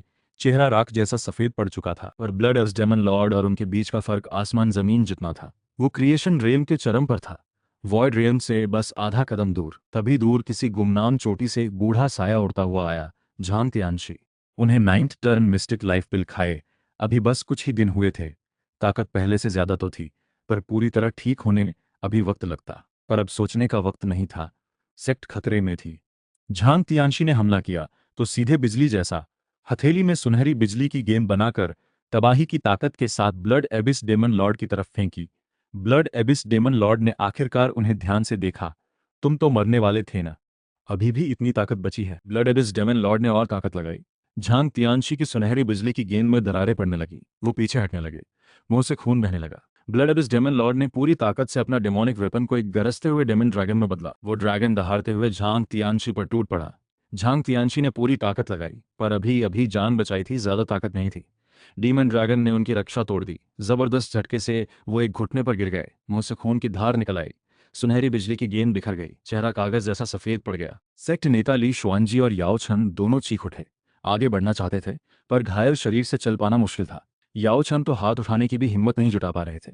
ली शुआनजी खड़े तो थे, पर अंदर की एनर्जी लगभग खत्म हो चुकी थी। ब्लड एबिस डेमन लॉर्ड धीरे धीरे झांग तियानशी की तरफ बढ़ने लगा। हर कदम के साथ एक घुटन भई। अभी कुछ और चालें बाकी थीं, पर इतना ही निकला। जिन बूढ़ों ने कभी मुझे सील किया था, उनका दाव तुमसे कहीं ज्यादा ताकतवर था। खैर चलो, तुमसे ही शुरुआत करता हूँ। पूरे छिंगन सेट को मिटा दूंगा, 5,000 साल के ब्याज जैसा। उसकी हथेली में एक काला डेमोनिक वेपन इकट्ठा हुआ। विनाश की एक गेंद बन गई। उसकी सतह पर अनगिनत चेहरे तड़प रहे थे। बुरी तरह डरावनी सी फीलिंग आ रही थी। अगर ये वार सच में गिर गया तो झांग तियानशी की बात छोड़ो, पूरी सबसे ऊंची चोटी ही मिट जाती। हवा में निराशा फैल गई। अनगिनत शिष्य जमीन पर बैठ गए। आंखों में सिर्फ डर और बेबसी थी। कुछ लोग सांस रोक रहे थे, कुछ डर से एक दूसरे का हाथ पड़े हुए थे। चिन हाओथियान, उसका पहले वाला घमंड बिल्कुल गायब हो चुका था। लिन छिंगशवे की तलवार पकड़े हाथ कांप रहे थे। उसका घमंड पूरी तरह उड़ चुका था। लिन छिंगशुई की तलवार पकड़ी हाथ कांप रही थी। उसके ठंडे चेहरे पर पहली बार डर दिख रहा था। सीमा शुन और ओयांग का चेहरा तो पूरी तरह उड़ चुका था। दोनों राजकुमार अब बाकी साधारण शिष्यों जैसे ही दिख रहे थे। मैं अपने चित्र पर खड़ा सब कुछ देख रहा था। दिल जोर जोर से धड़क रहा था। सच कहूं तो मैं बहुत डरा हुआ था। Blood abyss demon lord creation realm के चरम पर था और मैं तो बस स्पिरिट कनेक्शन रील्म में था। दोनों के बीच का फर्क कोई साधारण बात नहीं थी। ये तो चीटी और असली ड्रैगन जैसा फर्क था। जब खुद सेक्ट नेता, ग्रैंड एल्डर, 3600 पीक मास्टर्स मिलकर भी उसे रोक नहीं पाए, तो मैं, 1 महीने से भी कम का नया शिष्य, क्या कर सकता था। पर अगर मैं आगे नहीं आया तो सब खत्म हो जाएगा। पीक मास्टर्स मर जाएंगे, सारे पीक मास्टर्स मर जाएंगे, पूरा चिंग्यून सेक्ट खत्म हो जाएगा। मैंने गहरी सांस ली, अपने जोर से धड़कते दिल को महसूस किया, फिर उस चित्र पर सवार होकर आगे उड़ पड़ा। लिन मोहेंग वापस आओ। ली शुआनजी की आवाज में घबराहट थी। आवाज ही बदल गई थी। जूनी ब्रदर, मत जाओ।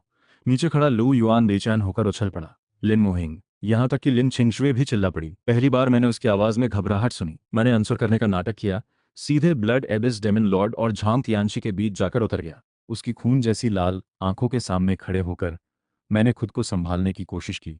घुटने कांपे। ब्लड एबिस डेमन लॉर्ड ने विनाश की गेंद वापस रोक ली। एक स्पिरिट कनेक्शन रेलम की छोटी सी चींटी, क्या तुम मरने आए हो? मैं छिंगियुन सेक्ट का शिष्य लिन मोहेंग हूं, कृपया दया दिखाइए। हा हा हा हा हा हा हा हा हा हा। मर जाओ। उसने हाथ हिलाया। एक डेमोनिक लाइट ब्लेड मेरी तरफ आई, इतनी तेज कि मैं रिएक्ट भी नहीं कर पाया। पर मेरे शरीर ने खुद ब खुद वो चित्र चलाया। पहाड़, नदी, सूरज, चांद के इल्यूजन उभर आए। उस वार को झेल लिया। चित्र और डिमोनिक ब्लेड सीधे टकराए। मुझे लगा जैसे कोई अपार शक्ति मुझे खींच रही हो। अंदर सब कुछ उलट पुलट हो गया, जैसे कोई मेरे अंदरूनी अंग पकड़कर हिला रहा हो। चित्र पर बारीक दरारें उभर आईं। मैं पूरी ताकत से उड़कर पीछे गिरा। बाइजान ड्रैगन आर्मर पर सुनहरा ड्रैगन का इल्यूजन टिमटिमाते हुए ज्यादातर शॉकवेव झेल गया।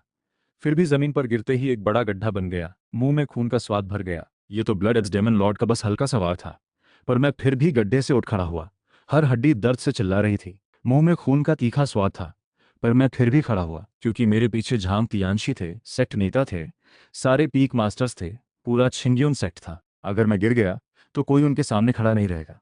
मैंने मुंह का खून पोंछा, फिर से टूटे फूटे चित्र पर चढ़ गया। दोनों पैर कांप रहे थे, हाथ कांप रहे थे, पूरा शरीर कांप रहा था। पर मैं फिर भी खड़ा हुआ। दूर खड़े शिष्यों की आंखें ये देखकर भर आईं। एक स्पिरिट कनेक्शन रेल्म का लड़का क्रिएशन रेल्म के चरम वाले डीमन लॉर्ड के एक वार से उछलकर भी फिर खड़ा हो गया। इतनी हिम्मत कहाँ से आती है? अभी तक मरा नहीं, कुछ हिम्मत तो है। तुम्हारे मजे के लिए एक और वार दूंगा। अगर फिर भी न मरे तो पहले तुम्हें मारूंगा। इस बार उसने और ज्यादा ताकत लगाई। 10 गज से भी ज्यादा चौड़ी एक विनाश की गेंद मेरी तरफ आई। जहां से गुजरी वहां जगह ही मुड़ गई। मैंने दांत भींचकर सारी एनर्जी चित्र और आर्मर दोनों में डाल दी। साथ ही झांग तियानशी का दिया वो जान बचाने वाला सुनहरा खून एक्टिवेट किया। तुरंत मेरे सामने एक सुनहरी रोशनी की दीवार बन गई। उसने वो वार झेल लिया। धमाके की आवाज कानों को बहरा कर देने वाली थी। सुनहरी दीवार 3 सांसों तक टिकी, फिर टूट गई। बाकी बची शक्ति ने मुझे फिर से उछाल दिया। मैं हवा में कई बार घूमते हुए जमीन पर बुरी तरह गिरा। मुंह से खून की धार बहने लगी। सीने की कई पसलियां टूट गईं। मेरा चित्र भी पूरी तरह टुकड़ों में टूट गया। मैं जमीन पर पड़ा था। हर हड्डी चरमरा रही थी। हिल भी नहीं पा रहा था। मेरिडियंस खत्म हो चुके थे। आर्मर टूट चुका था। एनर्जी भी लगभग खत्म हो चुकी थी। मुझे लगा शायद सच में अब मरने वाला हूं। नजर धुंधली होने लगी। आवाजें दूर और अस्पष्ट सी लगने लगी। मैं आसमान की तरफ देख रहा था। वो डिमोनिक एनर्जी से ढका धुंधला आसमान। दिल में एक अजीब सी उदासी उठी। 18 साल पहले इस दुनिया में आया। इतनी मुश्किल से स्पिरिट रूट जागा। सेक्ट में आया। अभी चुने हुए इंसान की जिंदगी ठीक से जी भी नहीं पाया था कि यही मरने वाला हूं। और तभी मुझे कुछ आवाजें सुनाई दी। पहले गुरुजी ली चांगशिंग की आवाज। वो भीड़ से आगे दौड़ते हुए निकले। जो बूढ़ा हमेशा डींगे मारता और दिखावा करता था, अब उसकी आवाज घंटी जैसी गूंज रही थी। दिल से चिल्लाते हुए, मेरा शिष्य चुना हुआ इंसान है। एक छोटा सा डीमन लॉर्ड क्या चीज है? लिन मोहेंग, तुम जरूर उसे हरा सकते हो। गुरुजी को तुम पर भरोसा है। तुमने बचपन से आज तक गुरुजी को कब निराश किया है? फिर लू युआन सीनियर ब्रदर की आवाज। जूनियर ब्रदर, तुम बेहद प्रतिभाशाली हो। कुछ भी नामुमकिन नहीं। एक छोटा डीमन लड़का क्या चीज है? जूनियर ब्रदर, तुम जरूर कर सकते हो।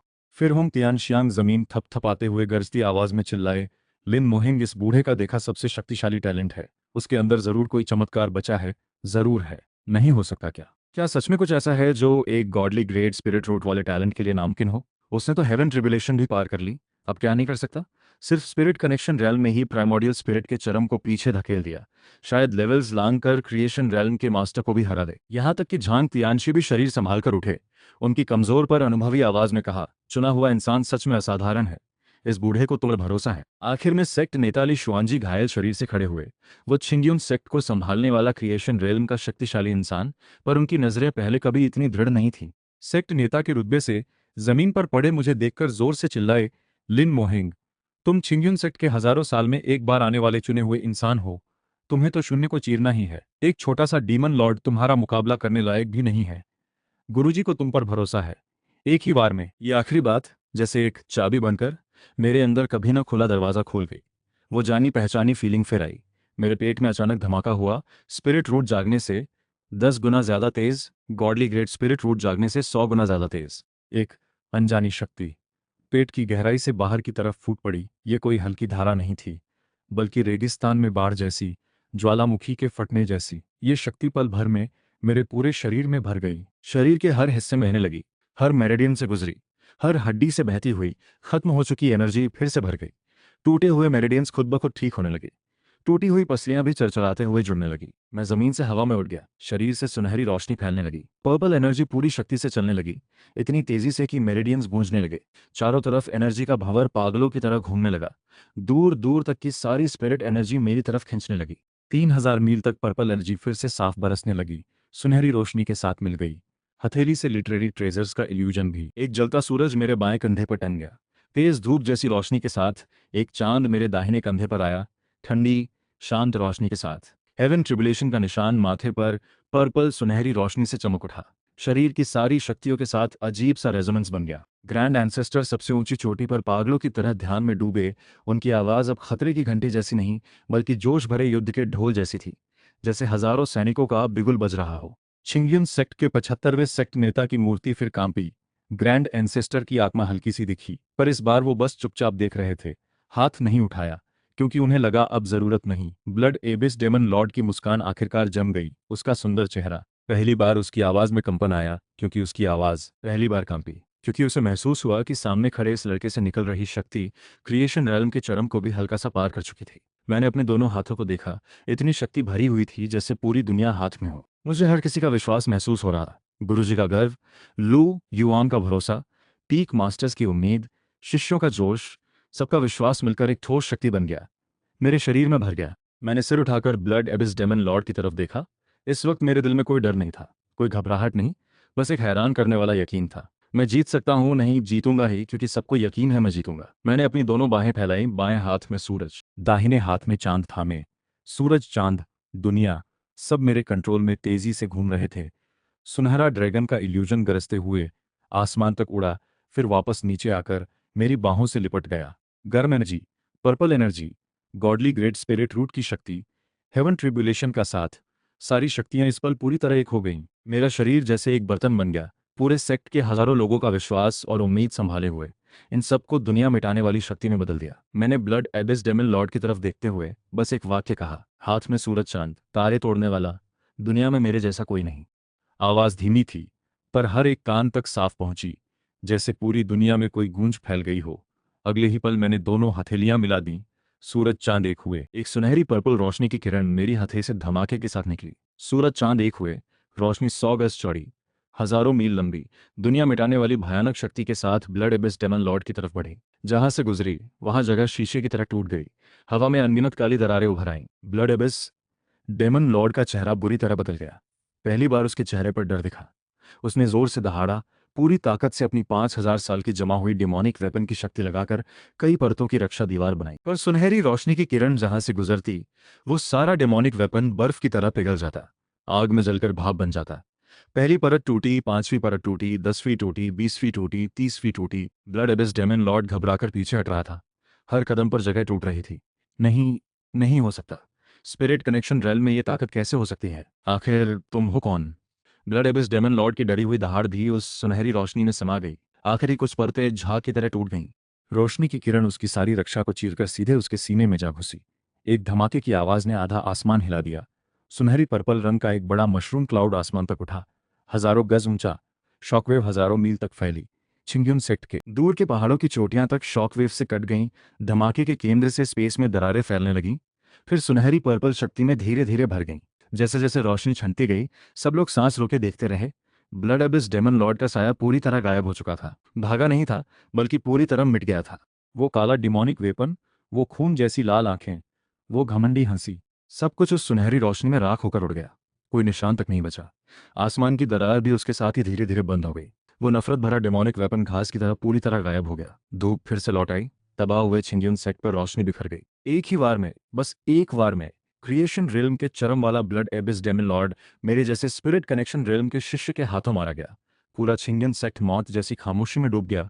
सब हैरान रह गए, जैसे उनकी आत्मा शरीर से निकल गई हो। 1 सेकंड, 2 सेकंड, 3 सेकंड, फिर खामोशी। हजारों शिष्य एक साथ चीख पड़े, बेकाबू होकर। कोई खुशी से रो पड़ा, कोई जमीन पर घुटने टेक कर झुक गया, कोई पागलों की तरह उछल पड़ा, कोई अपने साथी को गले लगाकर फूट फूट कर रोने लगा। लिन मोहिंग, चुना हुआ इंसान, एक ही वार में क्रिएशन रैल्म के मास्टर को मार गिराया। गुरुजी आसमान की तरफ देखकर जोर से हंसे, फिर रो पड़े, हंसते रोते रोते हंसते। यही तो मेरा शिष्य है, मेरा लिन मोहिंग, जिसे मैंने पहाड़ के नीचे से उठाकर पाला था। वो बच्चे जैसे पागल सा दिख रहे थे। लू युआन सीनियर ब्रदर सीधा जमीन पर बैठ गया। मुंह इतना खुला था कि मुट्ठी तक अंदर चली जाती। बहुत देर बाद बस इतना बोल पाया, जूनियर ब्रदर, तुम इंसान हो भी या नहीं? सेक्ट नेता ली शुआनजी घायल शरीर लिए मेरे सामने आए। ये पूरे छिंग्युन सेक्ट को संभालने वाला क्रिएशन रिल्म का मास्टर। इस वक्त उनकी आंखें लाल हो चुकी थीं, आंसुओं से भरी। उन्होंने मुझे ध्यान से देखा, फिर गंभीरता से हाथ जोड़कर बराबरी वाला सम्मान देते हुए बोले, लिन मोहेंग, तुमने पूरे छिंगन सेक्ट को बचा लिया। 3600 पीक मास्टर्स भी उड़कर आए, चाहे कितने भी घायल हों। सबने मुझे नमन किया, धन्यवाद दिया। होंग तियान शियांग का हमेशा गंभीर चेहरा इस वक्त जोश और गर्व से भरा था। मैंने पहले ही कहा था, लिन मोहेंग में जरूर कोई चमत्कार है। इस बूढ़े की बात कब गलत हुई है? याओ छन एक हाथ से नम करते हुए, आवाज कांपती हुई, अविश्वसनीय, सच में अविश्वसनीय। स्पिरिट कनेक्शन रेल में एक ही वार से क्रिएशन रेल के मास्टर को मार दिया। 10,000 साल पहले वाले ग्रैंड एंसेस्टर भी शायद ये नहीं कर पाते। ग्रैंड एंसेस्टर की आत्मा फिर से आसमान में दिखी। उनकी नजर मुझ पर टिकी। बूढ़ी आंखों में हैरानी और संतोष दोनों थे। अच्छा अच्छा अच्छा, उन्होंने 3 बार अच्छा कहा। हर शब्द कांप रहा था। चुना हुआ इंसान सच में असाधारण है। इतने साल जीकर भी ऐसा नियति के खिलाफ जाने वाला इंसान कभी नहीं देखा। छिंगन सेक्ट में तुम हो तो 1000 साल तक सेक्ट की नींव सुरक्षित रहेगी। मैं वापस जमीन पर उतरा। शरीर की सुनहरी रोशनी धीरे धीरे छंट रही थी। सच कहूं तो मैं भी थोड़ा हैरान था। अभी अभी वो शक्ति जितनी तेजी से आई थी, उतनी ही तेजी से चली भी गई, जैसे किसी चीज का ओवरड्राफ्ट हो गया हो। अब मैं फिर से वही साधारण स्पिरिट कनेक्शन रेल वाला नया शिष्य बन गया था। पूरा शरीर दर्द से भरा था। एनर्जी बिल्कुल खाली, उड़ भी नहीं पा रहा था। पर सबकी मुझे देखने की नज़र पूरी तरह बदल चुकी थी। वो नज़र किसी टैलेंट को देखने वाली नहीं थी, बल्कि किसी देवता को देखने वाली नज़र थी। मैंने गर्दन से कुड़ी वही जानी बचानी थकान फिर से लौट आई। उस शाम सेक्ट नेताली शुआनजी ने छिंगियोन हॉल में एक इमरजेंसी सेक्ट मीटिंग बुलाई। 3600 पीक मास्टर्स सब मौजूद थे। चाहे बैंडेज बंधी हो, हाथ में पट्टी हो, बैसाखी के सहारे चलना पड़े, कोई गैरहाजिर नहीं था। झांग तियानशी भी पूरी हिम्मत जुटाकर आए। सबसे ऊंची कुर्सी पर बैठे मीटिंग का बस एक ही मुद्दा था, लिन मोहेंग को कैसे इनाम दिया जाए। ली शुआनजी मुख्य सीट पर बैठकर सबको देखते हुए। माहौल पूरी तरह गंभीर था, बाहर के शिष्यों की खुशियों के जश्न से बिल्कुल अलग। आज जो हुआ, सबने अपनी आंखों से देखा। लिन मोहेंग ने स्पिरिट कनेक्शन रेल में होते हुए भी क्रिएशन रेल्म के चरम को हरा दिया, पूरे छिंगियुन सेक्ट को बचा लिया। इतनी बड़ी सेवा के लिए साधारण इनाम काफी नहीं होगा हमारा शुक्रिया और सम्मान जताने के लिए। होंग तियान शियांग सबसे पहले आगे आए। 8 दिशाओं का थंडर हैमर जमीन पर टेक कर बैसाखी की तरह इस्तेमाल करते हुए आवाज फिर भी बिजली जैसी गूंजी। मेरा सुझाव है लिन मोहेंग को पीक मास्टर बनाया जाए। भले ही उसका लेवल अभी कम है, पर उसकी ताकत और योगदान सबने देखा है। वो पूरी तरह इस पद के लायक है। ये सुनते ही पूरा हॉल सहमति से गूंज उठा। याओछन घायल हाथ हिलाते हुए सिर हिलाया।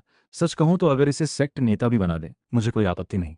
ये छिन कमर थामे सहमत, चाओ छेन बैंडेज बांधे सहमत, हुआ मई सहमत, गोंगसुन हान सहमत। लिटरेरी पार्क में ब्रेक थ्रू कराया, टॉप ग्रेड एल्केमिस्ट भी बनाया, और आज ये कारनामा, पीक मास्टर का पद बिल्कुल सही है। 3600 पीक मास्टर्स में से एक भी विरोध में नहीं बोला। ये छिंग्युन सेक्ट के हजारों साल के इतिहास में कभी नहीं हुआ। आमतौर पर एक पीक मास्टर के फैसले पर 3 दिन रात बहस होती थी। इस बार पूरी सहमति से पास हो गया। झांग तियानशी ने भी धीरे से कहा। बूढ़ी आवाज पूरे हॉल में गूंजी। जब सबकी यही राय है तो इस बूढ़े को भी ये सही लगता है, और अगर पीक मास्टर बनाना है तो एक पीक भी होनी चाहिए। उन्होंने कांपती उंगली खिड़की के बाहर की तरफ इशारा की। सबसे ऊंची चोटी के पश्चिम में एक बिना नाम वाली पीक है। फेंग शुए बहुत अच्छा है, स्पिरिट एनर्जी भरपूर है, और सेक्ट नेता के पास भी है, देखभाल में आसान। लिन मोहिंग के लिए बिल्कुल सही रही। सेक्ट नेता ने तुरंत फैसला सुना दिया। ठीक है, आज से सबसे ऊंची चोटी के पश्चिम वाली बिना नाम पीक का नाम वो पीक होगा। लिन मोहिंग वो पीक के मास्टर होंगे, 37 पीक्स में सबसे ऊपर। बाकी पीक मास्टर्स एक दूसरे को देखने लगे। अब तक सारे 36 मास्टर्स सेक्ट नेता के नीचे बराबरी में थे। अब एक सबसे ऊपर जुड़ गया, यानी लिन मोहेंग भले ही एक पीक मास्टर हो, पर हैसियत बाकी 36 से ऊपर होगी। बस सेक्ट नेता से नीचे। हॉल में एक पल के लिए सन्नाटा छाया, फिर भी किसी ने विरोध नहीं किया। जिसने अकेले क्रिएशन रेल्म के मास्टर को मार गिराया हो, उस पद पर बिठाने से किसे आपत्ति हो सकती है। अगली सुबह छिंग्युन सेक्ट में एक भव्य पीक फाउंडिंग सेरेमनी हुई। पूरे सेक्ट के हजारों शिष्य इकट्ठे हुए, आंखों से एक नया सुनहरा पर्पल लंबा वस्त्र। ये झांग तियानशी ने खुद अपने हाथों से सिला था।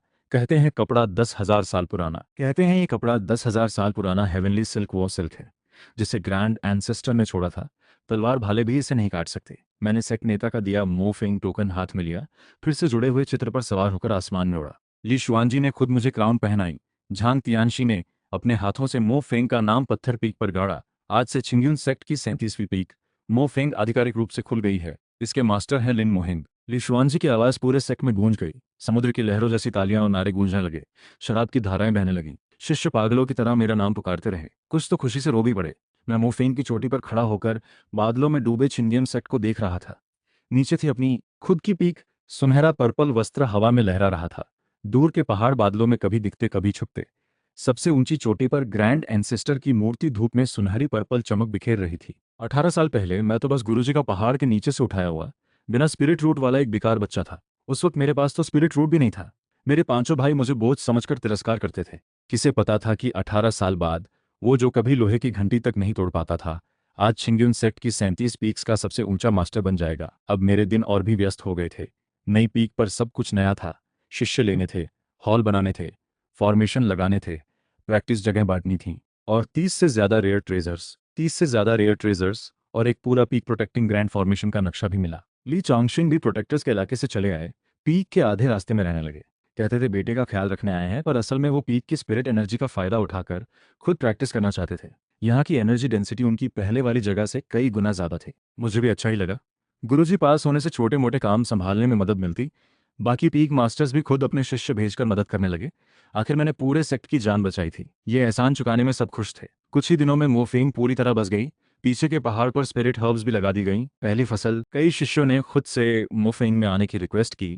वजह बस इतनी थी कि लिन मोहिंग के साथ रहने से नुकसान नहीं होगा। मैंने छांटकर आखिरकार 20 शिष्य चुने, जिनमें सू छाओ अर भी थी, जिसने खुद रिक्वेस्ट की थी। वही गोरी गोरी सी लड़की जिसने शुरुआत में मेरा स्वागत किया था, अब वो साधारण ग्रेड स्पिरिट रूट वालों में सबसे मेहनती शिष्य बन चुकी थी। इसके अलावा कुछ अच्छे ग्रेड स्पिरिट रूट वाले ट्रांसफर शिष्य भी थे, और कुछ नए शिष्य जिन्होंने डीमन लॉर्ड के हमले के दौरान बहादुरी दिखाई थी। उस दिन मैं मोफेंग के मुख्य हॉल में प्रैक्टिस कर रहा था। तभी लू युआन सीनियर ब्रदर मिलने आए। वो एक बोतल अच्छी शराब लाए थे। कहते हैं किसी पीक मास्टर ने 300 साल से छुपा कर रखी थी, जिसे उन्होंने जबरदस्ती मांग लिया। हम लोग पीक की चोटी पर बैठे, पहाड़ी हवा में फूलों की खुशबू बह रही थी। माहौल बहुत सुकून भरा था। लू युआन ने गिलास नीचे रखते हुए भावुक होकर कहा, जूनियर ब्रदर, तुम सिर्फ एक महीने में ही पीक मास्टर बन गए। सच कहूं तो मुझे अब भी लगता है ये कोई सपना है। बिना बढ़ा चढ़ाकर कहूं, तुम्हारी प्रैक्टिस स्पीड देखकर लगता है कुछ ही सालों में क्रिएशन रन तोड़ लोगे। 10 साल में हेवन ट्रिबुलेशन भी पार कर सकते हो। तब तो शायद पूरा 9 प्रदेश तुम्हारे इशारे पर चलेगा। वो सच्चे दिल से ये बात कह रहे थे। आखिर मैंने अब तक इतने चमत्कार किए थे, पर मुझे एक और ज्यादा जरूरी बात का एहसास हुआ। मेरे पेट में फिर से गर्माहट शुरू हो गई थी। वही जानी पहचानी गर्मी पेट की गहराई से उठ रही थी। एनर्जी का फ्लो तेज हो रहा था। पर्पल एनर्जी की रफ्तार अचानक बढ़ गई। मेरे मन में कुछ कौंधा। मैं ध्यान लगाकर बैठ गया। लू युआन ये देखकर घबरा गया। जूनियर ब्रदर, तुम्हें क्या हुआ? कहीं तबीयत तो ठीक है ना? क्या याओशन मास्टर को बुलाऊं? मैं उसे जवाब देने का वक्त ही नहीं था, क्योंकि शरीर के अंदर की एनर्जी अविश्वसनीय रफ्तार से बढ़ रही थी। स्पिरिट कनेक्शन रेलम की सीमा जैसे एक पतली सी दीवार थी। बेहतरीन एनर्जी ने उसे आसानी से तोड़ दिया। स्पिरिट सोल रेलम सीधे पार करते हुए। आखिर लू युआन सीनियर ब्रदर ने तो बस यूं ही कह दिया था। वो सेक्ट की सामूहिक तारीफ जितना असरदार नहीं था, पर मेरे लिए इतना काफी था। जब एनर्जी स्थिर हुई तो मैं यूलिंग रेल में पहुंच चुका था। लू युआन हैरान रह गया। हाथ से गिलास छूटकर जमीन पर गिरा, चकनाचूर हो गया। मैंने तो बस यूं ही कहा था। तुम सच में ब्रेक थ्रू कर गए? 2 बड़े लेवल्स एक साथ पार कर लिए? मैं शर्मिंदगी से मुस्कुराया। शायद युआन जाओ हुआ गोल्डन पिल की शक्ति काम कर गई। लू युआन का चेहरा भूत देखने जैसा हो गया। मुंह बार बार खुलता बंद होता रहा। फिर अचानक अपनी जांघ थपथपाकर बोला, जूनियर ब्रदर, तुम्हारी प्रतिभा सच में अथाह है। मुझे यकीन है तुम्हारी समझ और नींव देखकर इस यूलिंग रेल में ज्यादा दिन नहीं टिकोगे। पता नहीं कब फिर से ब्रेक थ्रू। मेरे पेट में फिर गर्माहट शुरू हो गई। मैंने जल्दी से उसे टोका, सीनियर ब्रदर, तुम शराब पियो, शराब। ये सब बातें छोड़ो। आओ मैं तुम्हें एक गिलास पिलाता हूँ। पर लू युआन को कहाँ पता था कि उसकी हर तारीफ मुझे और शक्ति दे रही थी। शराब पीने के बाद वो और बातूनी हो गया। अपने आप में डूब कर बड़बड़ाता रहा, सच में चुना हुआ इंसान हो तुम। दुनिया के नियम भी तुम्हारे सामने बेकार लगते हैं। जो लेवल दूसरे पूरी जिंदगी में नहीं तोड़ पाते, तुमने एक गिलास शराब पीने भर में पार कर लिया। इस रफ्तार से तो तुम जल्द ही पूरे 9 प्रदेश के सबसे युवा क्रिएशन रेल मास्टर बन जाओगे। नहीं नहीं, तुम्हारी स्पीड देखकर लगता है सीधे वॉइड रेल ही पहुंच जाओगे। मैं पेट की जलन बर्दाश्त करते हुए जल्दी से लू युआन सीनियर ब्रदर को धकेलते मरते हुए पहाड़ से नीचे भेज दिया। अगर वो और बोलता तो मुझे डर था मैं फिर से ब्रेक थ्रू करता। दरवाज़ा बंद करके मैंने लंबी सांस ली, अपने दोनों हाथों को देखा। स्पिरिट रेल्म की एनर्जी मेरी नसों में बह रही थी। स्पिरिट कनेक्शन रेल्म से 10 गुना ज़्यादा गहरी। एक ट्रैवलर दूसरों की तारीफ से ही शक्तिशाली बन सकता था। मैं मोफेंग के मुख्य हॉल की पीक मास्टर कुर्सी पर बैठकर इन सालों में हुई हर बात को ध्यान से याद करने लगा। गुरुजी ने कहा, मैं स्पिरिट रूट जगा सकता हूँ, तो मैंने स्पिरिट रूट जगा लिया। गुरुजी ने कहा, गॉडली ग्रेट स्पिरिट रूट जगाना भी कोई हैरानी की बात नहीं, तो मैंने गॉडली ग्रेट स्पिरिट रूट जगा लिया। सू छावर ने कहा, मेरा स्पिरिट रूट शायद टॉप ग्रेड होगा। मेरा स्पिरिट रूट तुरंत बदलने लगा। लू युआन ने कहा, मेरी प्रैक्टिस तेजी से बढ़ती है, तो मैंने लेवल तोड़ दिया, साथ में हेवन ट्रिब्यूलेशन भी बुला ली। पूरे सेक्ट ने मुझे आल्केमी का बेजोड़ मास्टर कहा, तो गलती से ही सही मैंने 9th टर्न मिस्टिक सेज पिल बना दी। पूरे सेक्ट ने कहा, मैं ब्लड एबिस डेमन लॉर्ड को हरा सकता हूँ, तो मैंने सच में एक ही वार में उसे मार दिया। लू युआन ने कहा, मैं जल्दी ब्रेक थ्रू करूंगा, तो मैं तुरंत स्पिरिट कनेक्शन रेल्म से यू लिंग रेल्म में कूद गया। ये पैटर्न अब बिल्कुल साफ हो चुका था। बस 8 शब्दों में कहूँ तो जितना तारीफ मिले उतना मैं ताकतवर। और मैंने कुछ ज़रूरी बातें भी नोट की। पहली, तारीफ का असर सामने वाले के दिल से निकली हो तो असर उतना ही ज़्यादा होता है, बनावटी तारीफ का लगभग कोई असर नहीं होता। दूसरी बात, सामने वाले की ताकत से भी फर्क पड़ता है। सेक्ट नेता की एक बात किसी साधारण शिष्य की 10 बातों से ज़्यादा असरदार होती है। तीसरी, वहां मौजूद लोगों की संख्या से भी फर्क पड़ता है। जितने ज़्यादा लोग एक साथ तारीफ करें, ताकत उतनी ही भयानक तरीके से जुड़ती जाती है। जैसे उस दिन ब्लड एबिस डेमन लॉर्ड से लड़ते वक्त पूरे सेक्ट के हजारों लोगों की एक साथ चीख से जो शक्ति मिली, वो शायद किसी वॉइड रेल्म के मास्टर के बराबर थी। चौथी बात, तारीफ जितनी ज्यादा सटीक और डिटेल्ड हो, उसका असर उतना ही तेज और सही निशाने पर लगता है। तुम बहुत ताकतवर हो कहने से बस थोड़ी सी एनर्जी बड़ी है, पर तुम एक ही वार में इसे मार दोगे कहने से सच में एक ही वार में दुश्मन मर जाता है। सोचते सोचते मेरे मन में एक बड़ा ही हिम्मती ख्याल आया। अगर कभी पूरे 9 प्रदेश के प्रैक्टिशनर्स एक साथ एक ही वक्त पर मेरे लिए चिल्लाएं, तो क्या मैं सच में वॉइड रेल्म तक पहुंच सकता हूं? मैंने सिर हिलाकर इस पागल विचार को फिलहाल दबा दिया। अभी सबसे जरूरी बात है मोफैंग को अच्छे संभालना, साथ ही आने वाली एक्सपेडिशन की तैयारी करना। अगले कुछ दिन मैं प्रैक्टिस भी करता रहा और पीक का काम भी संभालता रहा। कहने को तो मैनेजमेंट थी, पर ज्यादातर छोटे मोटे काम सू छियाओ और को ही सौंप दिए थे। भले ही उसका स्पिरिट रूट ग्रेड ज्यादा ऊंचा ना हो, काम करने में वो एकदम माहिर थी। बेशक मेरी सबसे जरूरी प्रैक्टिस मेथड अब भी वही थी, शिष्यों से खुद की तारीफ सुनना। सू छाओ में तो जैसे इसका जन्मजात टैलेंट था, वो रोज पूरे मो फेंग में घूमकर कहती रहती, पीक मास्टर बहुत जबरदस्त हैं, पीक मास्टर बहुत हैंडसम है। पीक मास्टर जरूर पूरी दुनिया के सबसे ताकतवर है। भले ही वो खुद बस साधारण ग्रेट स्पिरिट रूट वाली शिष्य थी, पर उसकी तारीफ का असर थोड़ा थोड़ा जुड़कर काफी बन गया। मेरी एनर्जी फिर से काफी बढ़ गई। बाकी शिष्यों ने भी वैसा ही सीख लिया। पूरी मो फेंग के 20 शिष्य रोज मेरी तारीफ के पुल बांधते। हर बात से मेरे पेट में हल्की गर्माहट उठती। एनर्जी और लेवल धीरे धीरे बढ़ते रहे। सबसे अजीब बात यह थी कि आखिरी बार किसी ने कहा मैं हैंडसम दिखता हूं, तो मैं सच में और हैंडसम हो गया। इतना कि सेक्ट में चलते वक्त हर कोई पलट कर देखता। यहां तक कि होंग तियानशियांग जैसा सख्त बूढ़ा भी मुझे 2 बार देखता। मुझे बड़ा अजीब लगता। 10 दिन बाद मेरा यूलिंग रेन का लेवल मजबूती से मिडिल स्टेज तक पहुंच गया। अगर मैं जानबूझकर न रोकता, तो शायद यूलिंग रेन के लेट स्टेज तक पहुंच जाता। मैं जानबूझकर रोक रहा था, क्योंकि पाया कि लेवल बहुत तेजी से बढ़ने से नींव कमजोर हो जाती है। भले ही तारीफ से मिलने वाली शक्ति असली थी, पर अगर उसे मजबूत करने का वक्त ना दिया जाए, तो आखिर में समस्या बन सकती है। इन 10 दिनों में मैं खाली नहीं बैठा। उन्होंने मुझे लिटरेरी पाथ की एक सीक्रेट किताब भी दी। कहा यह उनके कई पीढ़ियों के हॉल मास्टर्स का खून पसीने से लिखा गया काम है। इसमें राइटिंग से पाथ पाने के कई तरीके लिखे थे। मैंने कुछ पन्ने पलटे तो बहुत कुछ सीखने को मिला। हथेली में 4 लिटरेरी ट्रेजर्स हल्के से कांप रहे थे, जैसे मुझे जल्दी समझने के लिए उकसा रहे हों। चिन हाओथियान का रवैया पूरी तरह बदल चुका था। पहले ये बड़ा राजकुमार मुझे कुछ ना मानने और जलन भरी नजरों से देखता था। अब उसकी नजरों में एक कॉम्प्लिकेटेड सी रिस्पेक्ट थी। एक बार रास्ते में मिला तो उसने खुद रास्ता छोड़ा, हल्का सा नमन भी किया। ये पहले सोचा भी नहीं जा सकता था। मुझे लगा शायद वो मेरे एक वार में ब्लड एबिस डेमन लॉर्ड को मारने के नज़ारे से पूरी तरह हिल गया था। आखिर असली ताकत के सामने बड़े से बड़ा रॉयल लक भी बेकार होता है। सीमा शुन और ओयांग दोनों राजकुमार तो मुझसे बचते ही फिरते थे। इन रॉयल परिवार के लोगों का बैकग्राउंड बहुत कॉम्प्लिकेटेड होता है, आसानी से मुश्किल में डाल सकता है। रही बात लिन छिंगजुए की, उस दिन के बाद से जब मैंने एक ही वार में ब्लड एबिस डेमन लॉर्ड को मार डाला, उसकी मुझे देखने की नज़र बदल चुकी थी। अब वो पहले जैसी कंपटीशन और ना मानने वाली नज़र नहीं थी, बल्कि उसमें कुछ अनकहा सा भाव था। कभी कभी रास्ते में मिलती तो हल्के से सिर हिलाकर तुरंत नजरें फेर लेती। ये पहले तो सोचा भी नहीं जा सकता था। उसके स्वभाव के हिसाब से किसी को हल्का सा भी नमन करना बहुत बड़ी बात थी। आखिरकार एक्सपेडिशन का दिन आ गया। उस सुबह पूरा छिंगुन सेक्ट विदा करने आया। मैदान में शिष्यों की भीड़ लगी थी। पहाड़ी के आधे रास्ते तक लोग खड़े थे। मैं टुकड़ी के सबसे आगे खड़ा था। पीछे लिन छिंगशुए, चिन हाउथियान, सीमा शुन, ओयांग और 3 मेडिटेशन से लौटे हुए बाकी टैलेंट्स थे। 2 पीक मास्टर्स होंग तियानशियांग और चाओ चेन साथ जा रहे थे प्रोटेक्शन के लिए। लिशुआन जी सबसे ऊंची चोटी पर खड़े हमें विदा कर रहे थे। लिन मोहेंग, गुरुजी, तुम्हारी जीत की राह देखेंगे। तुम्हारी काबिलियत से इस एक्सपेडिशन की सबसे बड़ी विरासत तुम्हारे अलावा किसी और की नहीं होगी। मेरे पेट में फिर गर्माहट उठी। मैं गहरी सांस लेकर उस चित्र पर सवार होकर सबसे आगे उड़ पड़ा। पीछे से, लिन मोहिंग जरूर जीतेगा। खंडहर के सारे खजाने लिन मोहिंग पीक मास्टर के ही होंगे। वॉइड रेल्म की विरासत जरूर उन्हीं को मिलेगी। हर नारे से मेरे पेट में हल्की गर्माहट उठती। एनर्जी बिना पता चले और भी मजबूत होती गई, और भी मजबूत होती गई। लिन छिंशुए मेरे पीछे थोड़ी दूरी पर उड़ रही थी।